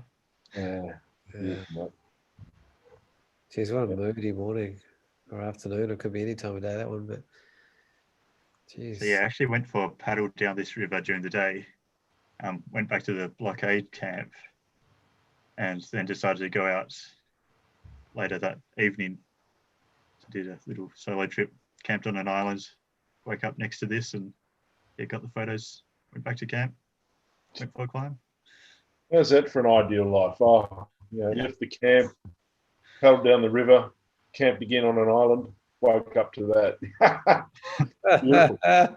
That's the life. That's what I want. And a rover bike there. Oh yeah, no worries. Not quite. But yeah, that's what most weekends are like now. Yeah, that's a bit of a lesson for people if you want to get interesting photos, whether it's in the Tarkine or anywhere else. You really have to put the hard yards in if you want the sort of hit rate that most of us would like. It's fantastic. It's doing the same sort of trip. Yeah, I knew with people on this one, Tim. This one I was on my own, but I had gone up with others beforehand to check it out, find some locations. Yeah, it's I think packrafting on your own is pretty game. Yeah, depending on the river you're on, but if something goes astray, you're you don't just wander back up to camp. Yeah, well, this one I actually paddled up the river to camp and camped beside this section, so I knew what was coming up, and yeah, if I couldn't paddle up it, then probably shouldn't be paddling down it either.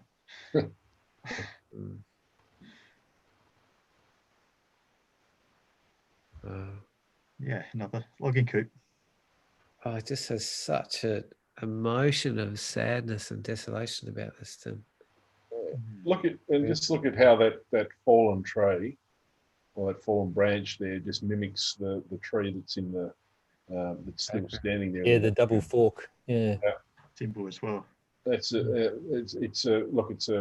poignant and tragic shot, but it's a beautiful shot. Well done. Yeah, I keep thinking why. Yeah, exactly. But yeah, that tree in the background, that actually had a goshawk nest in it. I love how they do that. Oh yeah, so they left it and fulfilled their criteria. Yeah. So yeah, they made a 5-meter buffer around it, made a reserve down the other end of the coop, just logged around it, and just put the fire straight through it. So trees didn't survive anyway, and yeah, nobody's going to come back to that. Oh, that's a good point. Jeez, that doesn't sound like it's within the rules.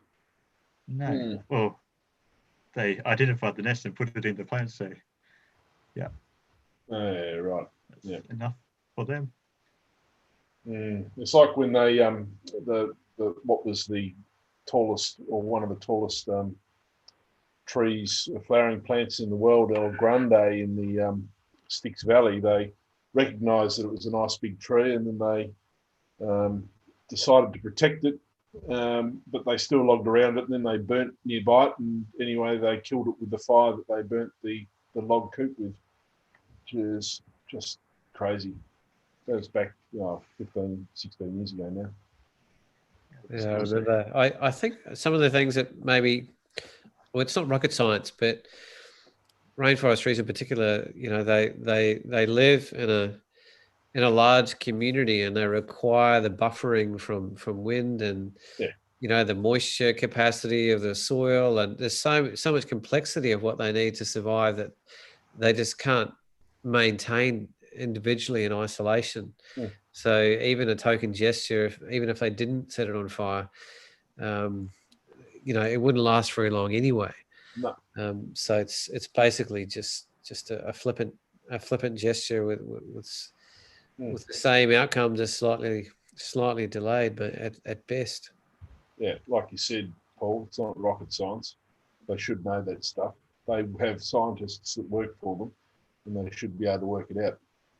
It's the same with identifying a wedge-tailed eagle's nest or a goshawk nest or a sea eagle's nest, and then logging everything except that tree. I mean, as if the wedge-tail's going to spend any time in that sanctuary anymore, because it's no longer a sanctuary. It's just opened up to the world. Well, it's a death zone. Yeah, doesn't make any sense whatsoever. Yeah, I've also heard a few accidents have happened, and they've actually cut down a tree that they weren't going to, and realised later. Yeah, this is probably one of my sustainable timbers. That's the new name, isn't it? Sustainable timbers. Yeah, so I haven't really been doing much fungi photos lately, because I keep finding you can take photos like this, but it doesn't really matter where it is. Like, you can't identify it as a logging coop or like in a protected reserve. So I focus on the bigger environments instead, or the intermediate ones. But yeah, this photo, that pink behind it is actually red roading tape. They were pushing the road through the sumac. Yeah, just that very bright, unnatural colour.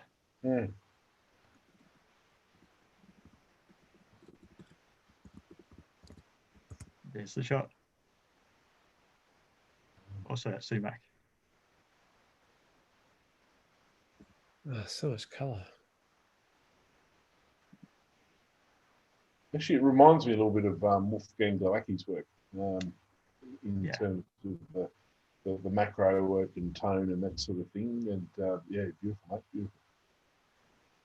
Yeah, he's the reason that I bought a macro lens. I probably wouldn't own one otherwise. Oh, yum. Yeah, back to the coast. Oh, God, I love the coast. And the coast is really the bit that that most photographers sort of know. It's become a little bit famous, a bit Instagram famous, I suppose, because it is such a wonderful thing. And I guess the coast might be that draw card that we were talking about before that the Tarkine didn't really have that sort of number one standout, view or whatever. But I think in the photographic community, the coastline around Arthur River's sort of become one of those must-visit places. And easy to get to too. Yeah. Yeah, and also it's just a bit easier to photograph a coastline, isn't it? Rather than trying to unjumble a very chaotic scene in a rainforest, you've got a very sort of obvious like lead-in lines with the rocks and the very sort of dramatic weather, or generally it's very dramatic in the background. So I'm into that. I sort of I think kudos to anybody that can go into a rainforest and create an image that can sort of create that still simple feel, even though there's so much going on. Yeah, it's a very challenging task. Mind you, the weather on the coast makes it very challenging to shoot seascapes. True. It's quite insane at times, the wind and the spray that comes off these rocks. So don't go there thinking you're going to get an easy time of it, because if it's 90% of the time, it's going to be blowing its ass off, and you're going to have a horrible time wiping the salt spray off your lens and trying to keep your camera from rusting over. Was it uninterrupted winds from Argentina, isn't it? It goes straight under South Africa and all the way through to Tassie. So yeah, they've come a long way. Oh wow! Oh, beautiful layering. Dude, what's your focal length with that one, Tim? That's with the 50. Really? Oh, you're right in there. Yeah. It does sort of show you don't really want to trip over when you're taking some photos. Don't put your hand down in the wrong spot. Meat slicer. Yeah. And as sharp as they look, those rocks at that location are as sharp as they look. Yeah, I mean, it was second to last trip I was with on that coastline with Lukey when I slipped on one of these rocks and should I say dislocated my lens from the camera permanently. Yeah, and if I put my hand down in slightly the wrong spot, I probably wouldn't have the same hand anymore. So I was a little bit lucky there. Yeah, it does have its perils, Nick. It does certainly have its perils. And you literally go just down the coast, a kilometre, and suddenly the rocks are all smooth and all patterned. So it's the same rock, but it's been treated by the water differently, or it's older and therefore smoother, and it's quite amazing. Like so. Well done. Yeah, like so.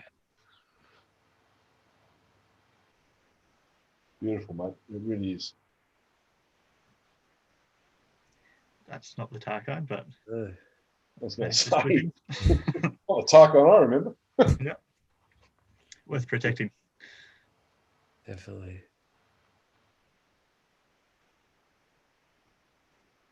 That's better. Yeah. Yes.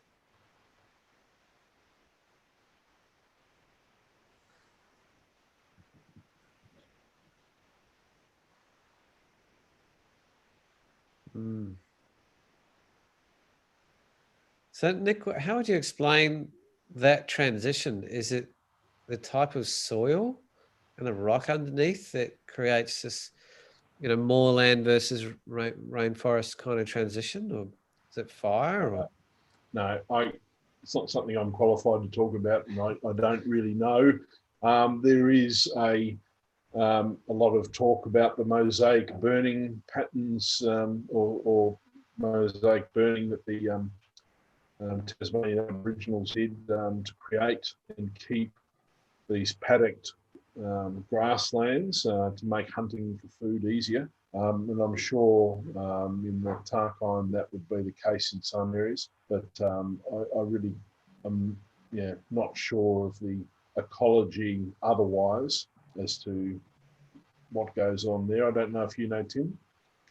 No, I was wondering the same though. Been looking into it, but yeah.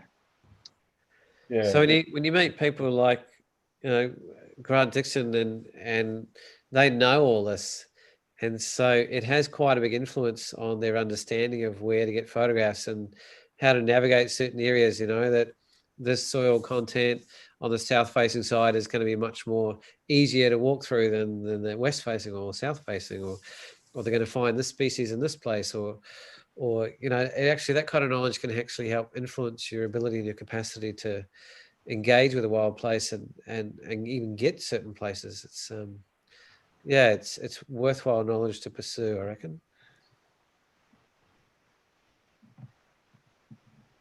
Oh yeah. And they are big trees. They are big trees. And some of the tallest on earth. It's hard to get a sense of it. But those ones that are poking up, they're genuinely big trees. Oh yeah. Oh, that's fantastic. Beautiful. That's taken on a hillside, is it? It is. Yeah, I'm not doing aerials yet. Yeah, no. It's Not yet, Tim. Not yet. No, working on it. Oh.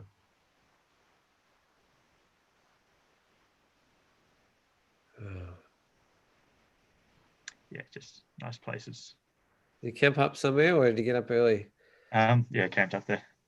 Yeah, I was gonna say.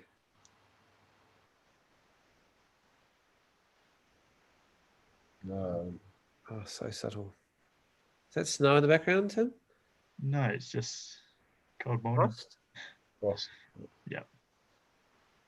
And that's obviously skeletal from previous fires, would it be? Yeah, like the ridge lines. Yeah.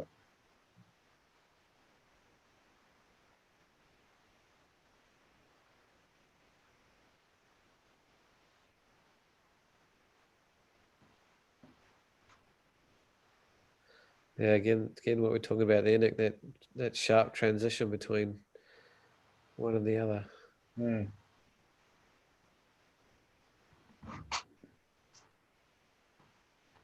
Oh, nicely seen, Tim. There's something a bit different to the other images.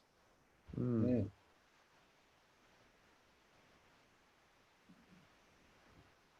We're back to logging coops. Mm. That's a big tree.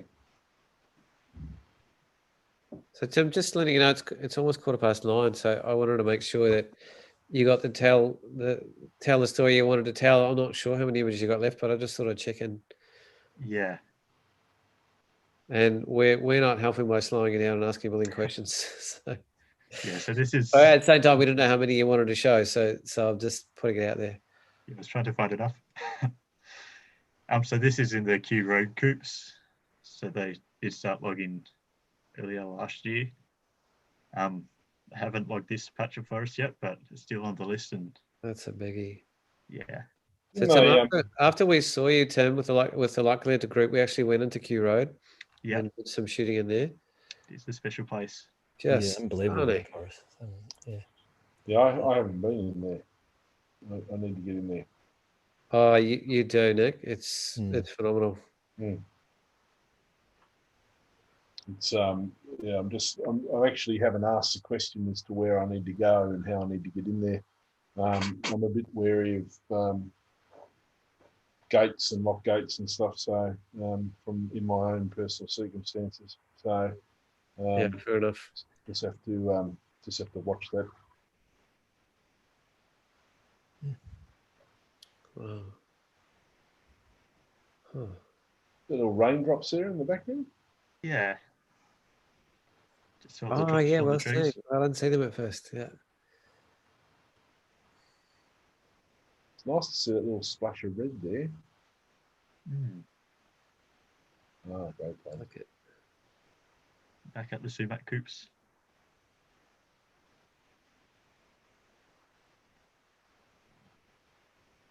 Oh, It's yeah. also not the Tarkine. So I know those rocks. Yeah, probably there last night. That's also with a strobe as well. I was going to say, yeah. On a bright moon. We were standing just next to that pole. Yeah, right. I'm pretty sure we were standing just next to that. Those towering ones there. when we all stopped for the evening and reflected on how cold it was. Yeah, back into the Tarkine. Imagine.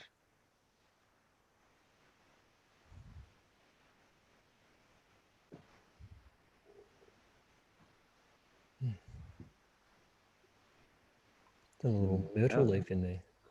Yeah, and that wasn't placed there, just so you know. Oh, it puts it into scale because I know that leaf size so well. Yeah. That it helps you realize how tiny they are. Oh, I really like that, Tim. Such beautiful high key. Very. Yeah, that was one of the Tarkine emotions, and I think I shot half the trip in black and white. When you mean shot it in black and white, what do you mean by that? We'll just set the camera to black and white. Okay, could Oh, have converted it afterwards, but does it create a color file and just show you a black and white preview on the back, or is it literally just commit you to black and white? Yeah, so it shows black and white on camera and on the computer afterwards. But yeah, I do have the color file if I want to change it over later. Gotcha. Yeah. Oh, yum. I always struggle with depth of field on these shots. It's just, there's some real luminous golden quality to that term. I don't really understand the lighting. Yeah. Yeah, I've been thinking about that a lot. Trying to work it out. Huh. Just looks like liquid gold almost. What a Larry.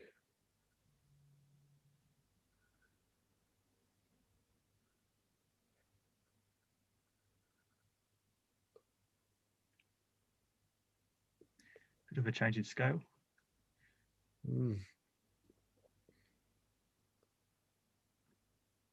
And also not the Tarkine. So one of the more interesting plants for bushwalkers in Tasmania. Yes. Lucia scoparia. Very unfriendly to packs, jackets, and skin. But it has a beautiful flower if you're lucky enough to get there at the right time.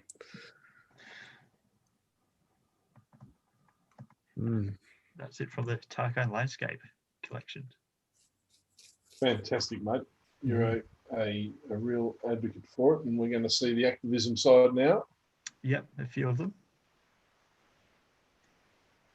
Yeah, I do have most of the activism ones on my website as well. So if we don't have time, they are there.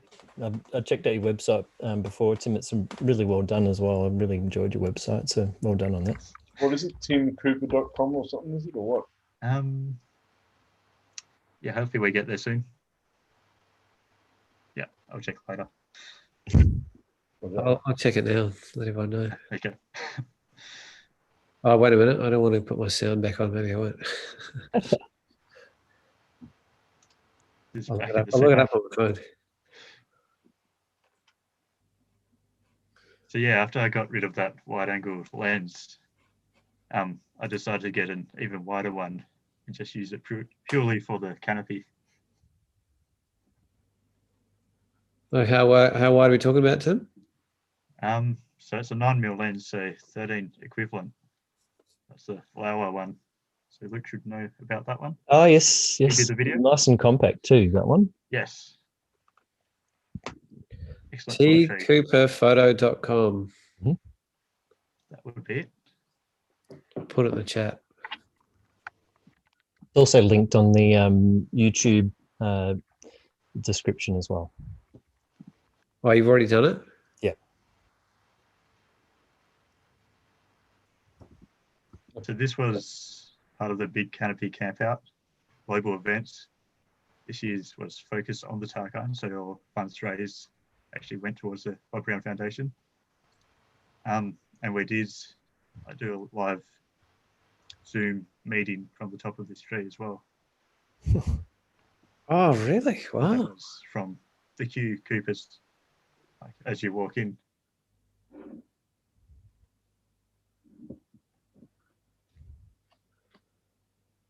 This is where the camp is set up at the moment in the Tarkine. So down in the pine forest. So that's at the southern boundary, or sort of, when I say boundary, not really boundary, southern Southern part of the area. Tarkine. Yeah. Yeah, you can see one of the trees sits up there and someone in it. Big tree. Yeah, and there's a climber there too. Yeah, look at that. So do you want to sort of describe the kind of mindset / skill set / level of physicality involved in getting up? Because And the mental challenge as well. yeah, it's like the psychology of it. So you got to, most people, there's a hand and a foot stirrup, and you've literally got to just knee jerk one after the other after the other. It's like, it's really quite a physical thing to do, unless you've got, you know, something else motorized to help you along. But it's yeah, it's not for everyone. So it's actually up, well, went up part of that tree yesterday. But yeah, it's more of a mental thing for climbing trees, because you're always attached to the rope and you can stop whenever you're in the harness. And it's not like rock climbing where you have to hold on all the time. You don't rely on the rope. You always got your weight on there. So yeah, you can stop, have a breath, keep going. It's no pressure at all. But you're pulling yourself up through, you know, small little ropes that are wrapped around the central ropes. You've literally got to like set them up in a way that they can, when they pull in a certain direction, they lock off, and they loosen in the other direction so they can slide them up. And it's a constant, you know, 1 foot up, one arm up, 1 foot up, one arm up, sort of seesaw. And we're not talking big jumps at the same time. They're usually quite small increments, so you can get into a rhythm if you're quite fit and you're quite confident. But it's yeah, it's a bit of a physical thing to do. It is. Watching Lisa Searle do it pretty very fast. worthwhile. Yeah. I noticed Rob Lakers was doing a bit of climbing as well recently. Oh yeah, I recognise Kevin here. From the Canopy. Yeah, good. I think he's like 60. I think, is he? Maybe. There's Lisa. Do you want to describe who Lisa is, Tim? Yeah, just Lisa. Dr. Lisa Searle. Yeah. She's not just anything, not in my mind anyway. We've interviewed her as part of our Light Collective project. But Tim, you know more about her background and who she is and what she stands for?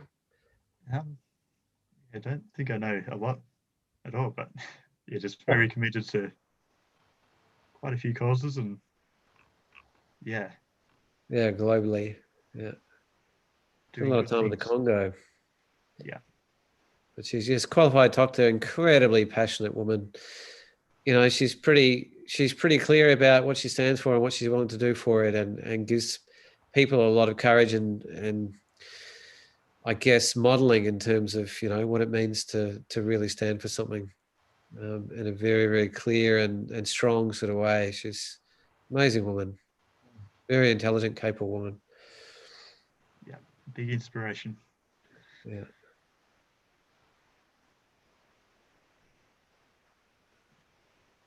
Oh, beautiful portrait, Tim.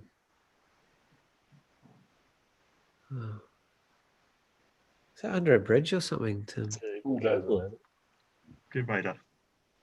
That's when they'll actually log in it. So, yeah, actually went onto the work site, stopped them logging, and they pulled out.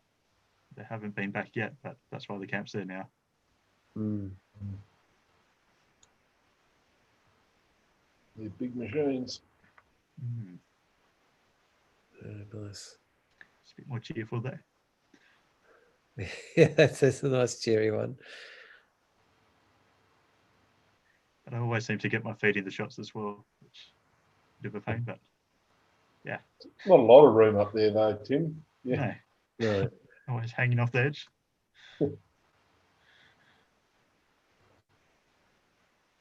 Oh man.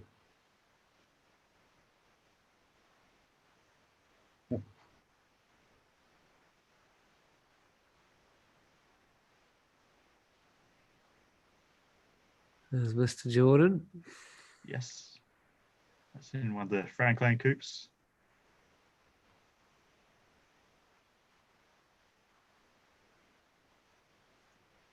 Yeah. Really try and aim for this sort of image as well. It's much more of the storytelling image and going for more genuine looks and no posing and all that. Mm. Well, they're not posy sort of people, really, are they, Tim? No. They're there for a reason, and they're very committed to it, and they put a lot on the line to do it. So it's a very authentic place, really, to capture people. Putting up another set in the sumac, I believe. So do you find you have to sort of work on your relationship with people in order to be able to get close and capture portraits like this? Yeah.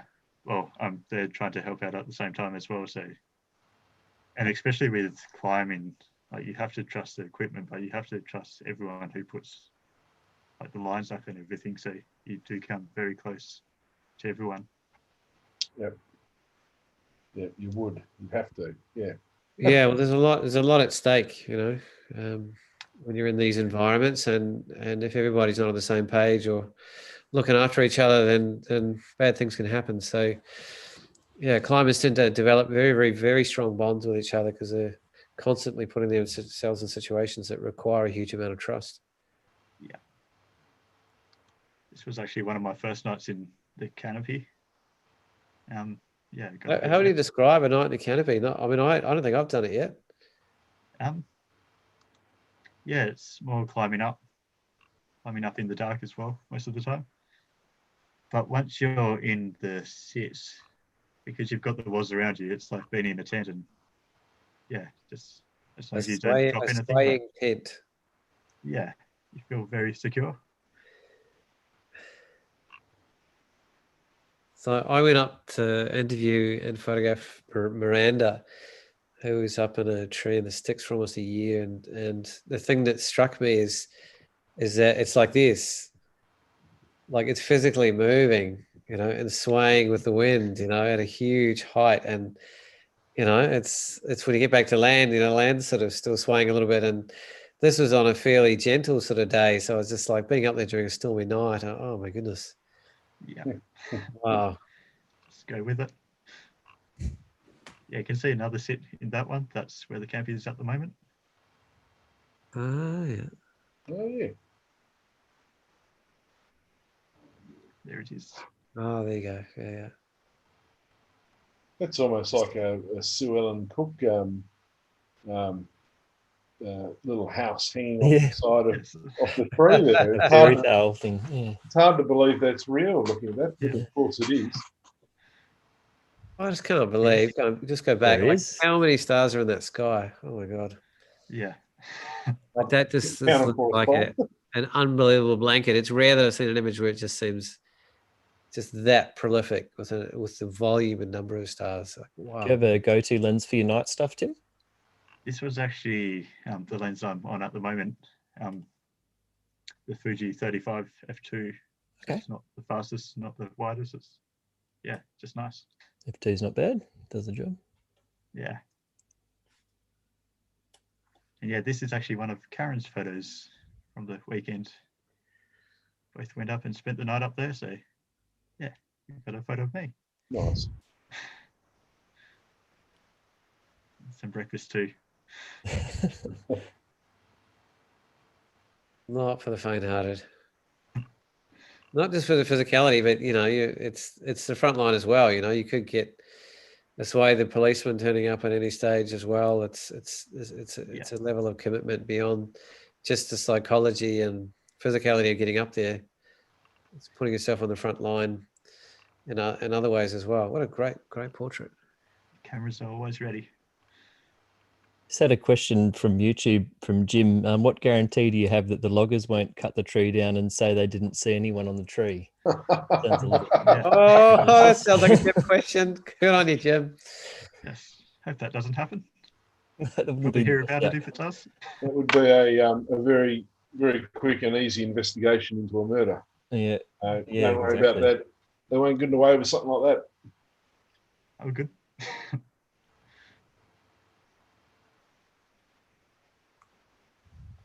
that's all the activism photos there. Yeah, well, just on that note, like, I mean, it's about making your presence known as well, I guess, Jim. Like, you don't tend to sort of do it under cover of darkness so no one knows you're there. The whole point is them to know that you're there. Like, often there's huge banners that come along at the sites, and colors and signs, and the more presence that the group has there, the more likely they are to be able to hold off logging for the meantime.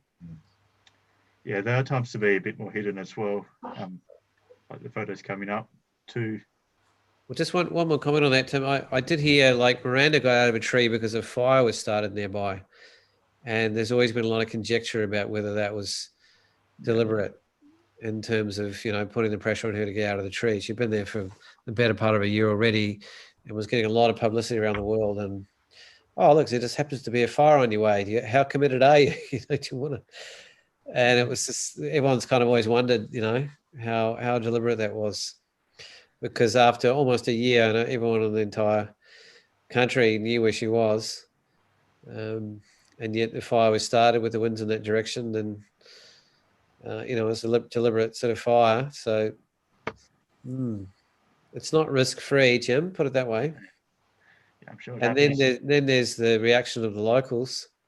That can be pretty full on. I know. I think it was Lisa or somebody else that literally was getting physically rammed by other cars that recognized who they were, and drunk locals turning up and threatening violence, and some of the loggers themselves getting pretty full on about it. It's not a fluffy place to spend time when the other side of the political equation comes on board.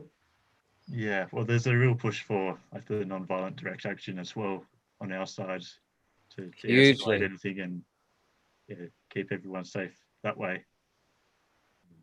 Yes, there's a lot of training and commitment from everyone involved to keep it completely peaceful. Non-violent in particular, shall we say, is probably a better way. So here we got here, Tim. We got that's cute as buttons. Is that now on tapu or? Yeah. No, recently I've been trying to work out what else I can do in the conservation effort, and realize like we're still lacking a few wildlife images. Like I would ideally like to get wildlife of the Tarkine.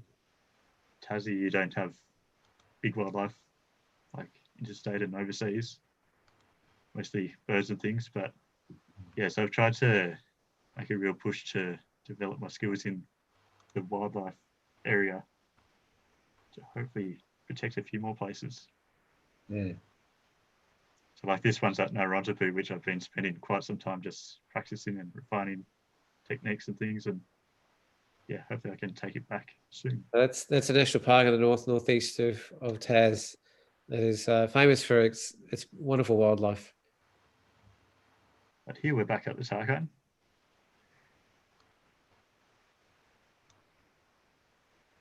I love oyster catchers. They're just beautiful birds, aren't they?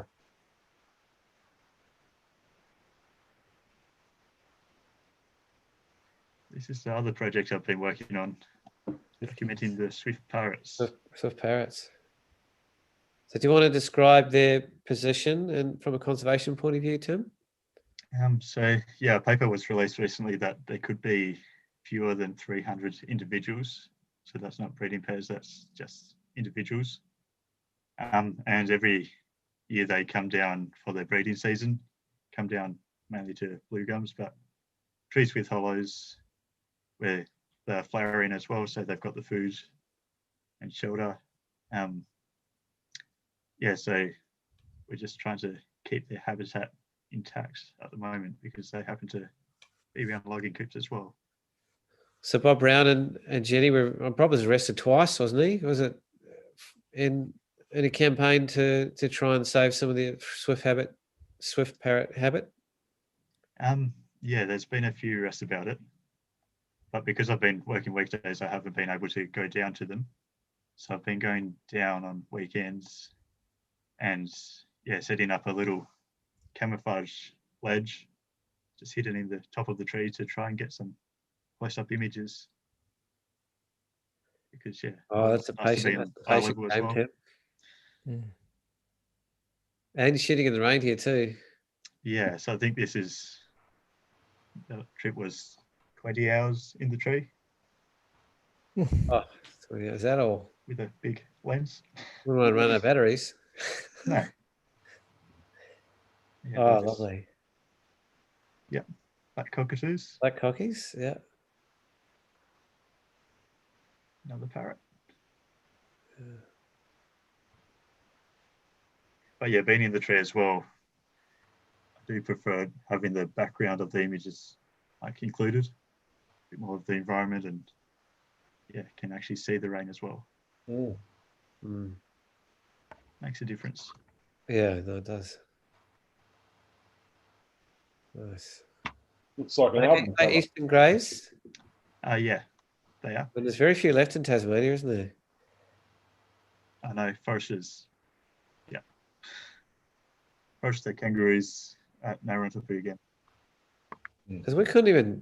Oh, it's just a few up in Mount William, but I'm not sure if there's any left anywhere else. A couple on Mariah. They're on Mariah, but I think they were taken over there. Parrots from another trip.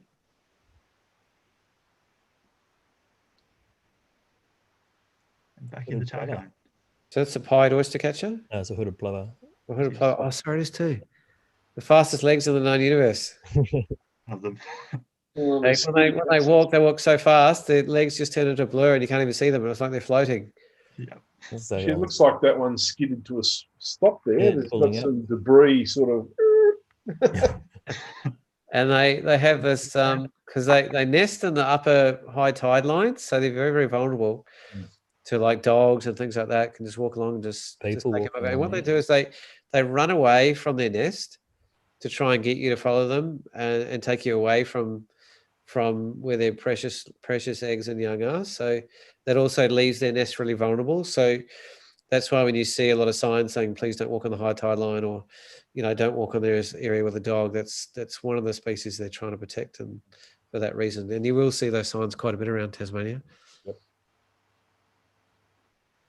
Cute as, and they're really quite tiny. it's a great Speaking shot. of not being tiny, Yeah. what would you Not say so that cute. wingspan was? It's the largest bird in Australia, isn't it? Yeah. Well, you've got the emu as well, Paul. Is he quite, Flying bird. That's Flying fly bird. stare at you. Yeah, that was a pretty scary moment. Just having those eyes watching you. Yeah, When I didn't not realise too it. far away. Yeah.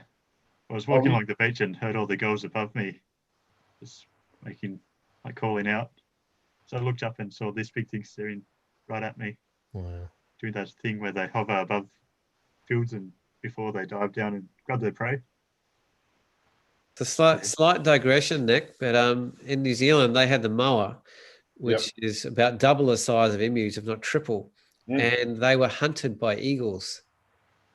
Some of the biggest eagles ever seen in the world. It literally dive bombed on the moas and took them out. So when Tim was talking about feeling a bit nervous about having a big eagle above here, and you're talking about emus, it made me think of that story, which was only a few hundred years ago in New Zealand. It really wasn't very long ago at all. So the eagles died out when the moa died out, I guess. Well, the Māori killed off the moa as a food supply, and then of course that was the main food for the eagles, so they went that way as well. But they only were extinct less than 200 years ago. Yeah, in that position, it did look pretty big. Oh wow! And yeah, I had the 100 to 400 lens on, and I think that shot was actually taken at 100. Oh, the close read. Wow! Yeah. Goodness. Yep, not too far. No. There it is. Wow. Giving me a little bit more distance. But still watching. Beautiful. Yeah. Oh, hello. They're still watching too. Lovely smooth background. Isn't it? Yeah. Crop sensors.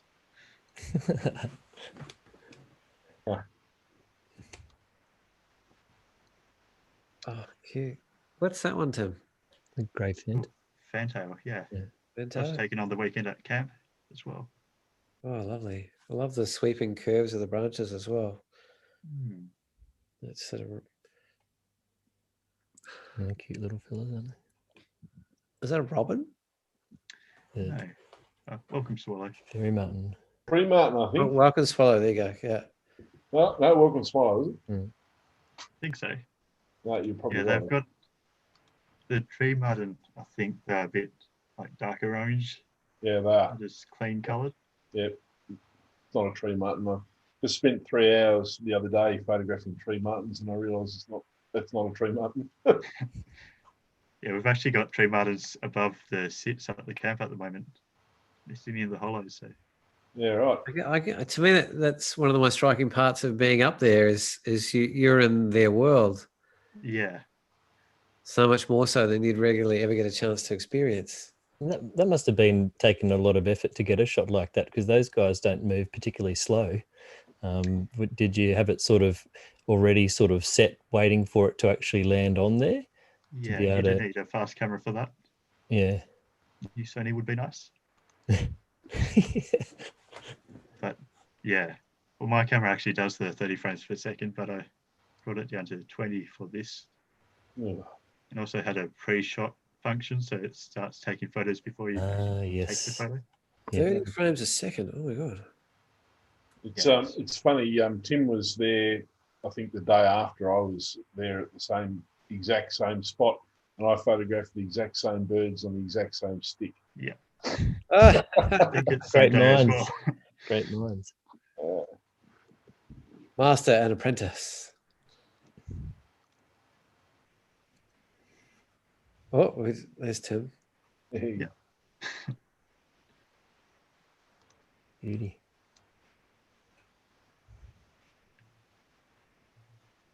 Oh, what's that one? You, Robin?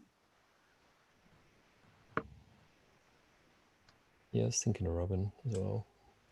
Yeah, the color palette fits in so beautifully. It's a honey eater. Yep. 20 crowns, honey eater. Yeah, it's interesting black and white, Tim.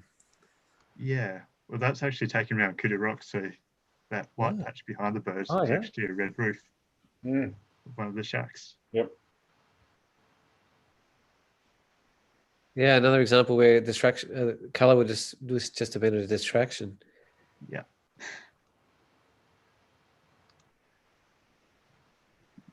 That's it from that set. Cool. Wonderful. Well, we're pretty close to. We're a long way into our show now. Luke, what do you reckon? As in, time to thank Tim and wrap it up, kind of thing. Yeah, sorry, I probably need to hint a bit more. No. Look, thanks so much. Thanks so much, Tim, for joining us. I think your camera's also saying it's time to go to sleep. But we obviously really appreciate having you join us, and there's pretty much no doubt the level of commitment that you have to protecting some of these amazing places that we have down here in Tassie, and still, in 2021, to think that some of these places are under threat is and given the climate catastrophe we're in, is it's kind of mind-boggling to even contemplate, but here we are anyway. So it's just incredible that there's folks like yourself that actually dedicate your spare time. Pretty much you've got all your weekends is then doing this, so all your spare time's dedicated to this, as far as it sounds like. So massive kudos for you for doing that, and just incredible work. Thank you. Anyone else like to add anything?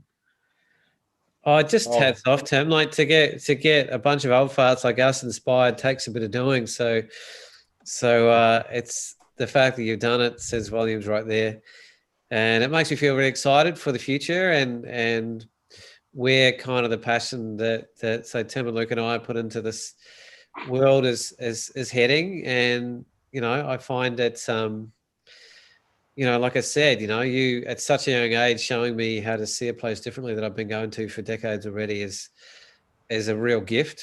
I see to myself, for instance, to keep moving forward and growing and evolving, and how I see and how I express the voice of a landscape through my lens. And I really have to just to honor that massive commitment, Tim, and I actually really like the fact that your commitment's being acknowledged and supported as well, by the Bob Brown Foundation in particular, and the people there, because that's a sign of a lot, because a lot of committed people there, and the fact that they're leaning on you so heavily for their media and campaign material is not a small thing, because they work with some of the greatest photographers in this part of the world. So hats off, my friend, and thank you for the inspiration. I might have to get off my little tushy and get back up there and get amongst it again. And when we get the next phase of the Light Collective back on board, we'll be back on the Tarkine, and we'll be looking you up, my friend. I'll be there. Fantastic. Yeah. Well, Thanks, Tim. thanks again, Tim. And we just, before we sign off, we just wanted to mention as well that we will be sending out a survey to all of our fantastic viewers, for anyone that's watching along. So if you could respond, that would be really, really awesome, just to give us some feedback basically on how we're doing and what we can improve on, and those kind of aspects. So look out for that in your inboxes, and any feedback is greatly but appreciated. it would be super handy. Basically, we put this together sort of late last year and thought, why not have a reassessment and get a sense of what you guys like, or the kind of content or duration or style, or even suggestions for guests and different things. So basically, we just want to make this as engaging and interesting and as useful as possible for everyone. So if you give us a bit of your time, then we'll translate that into reality for you on the show. Yeah, as my old boss would say, feedback is the breakfast of champions. So that's a good motto to live by. So look, once again, thanks again, Tim. We will be back next week, and check out the emails for what we're coming up next, or follow on YouTube or subscribe on YouTube, just to see what next week's episode will be. But other than that, enjoy your evening. Thanks for being with us, and good night.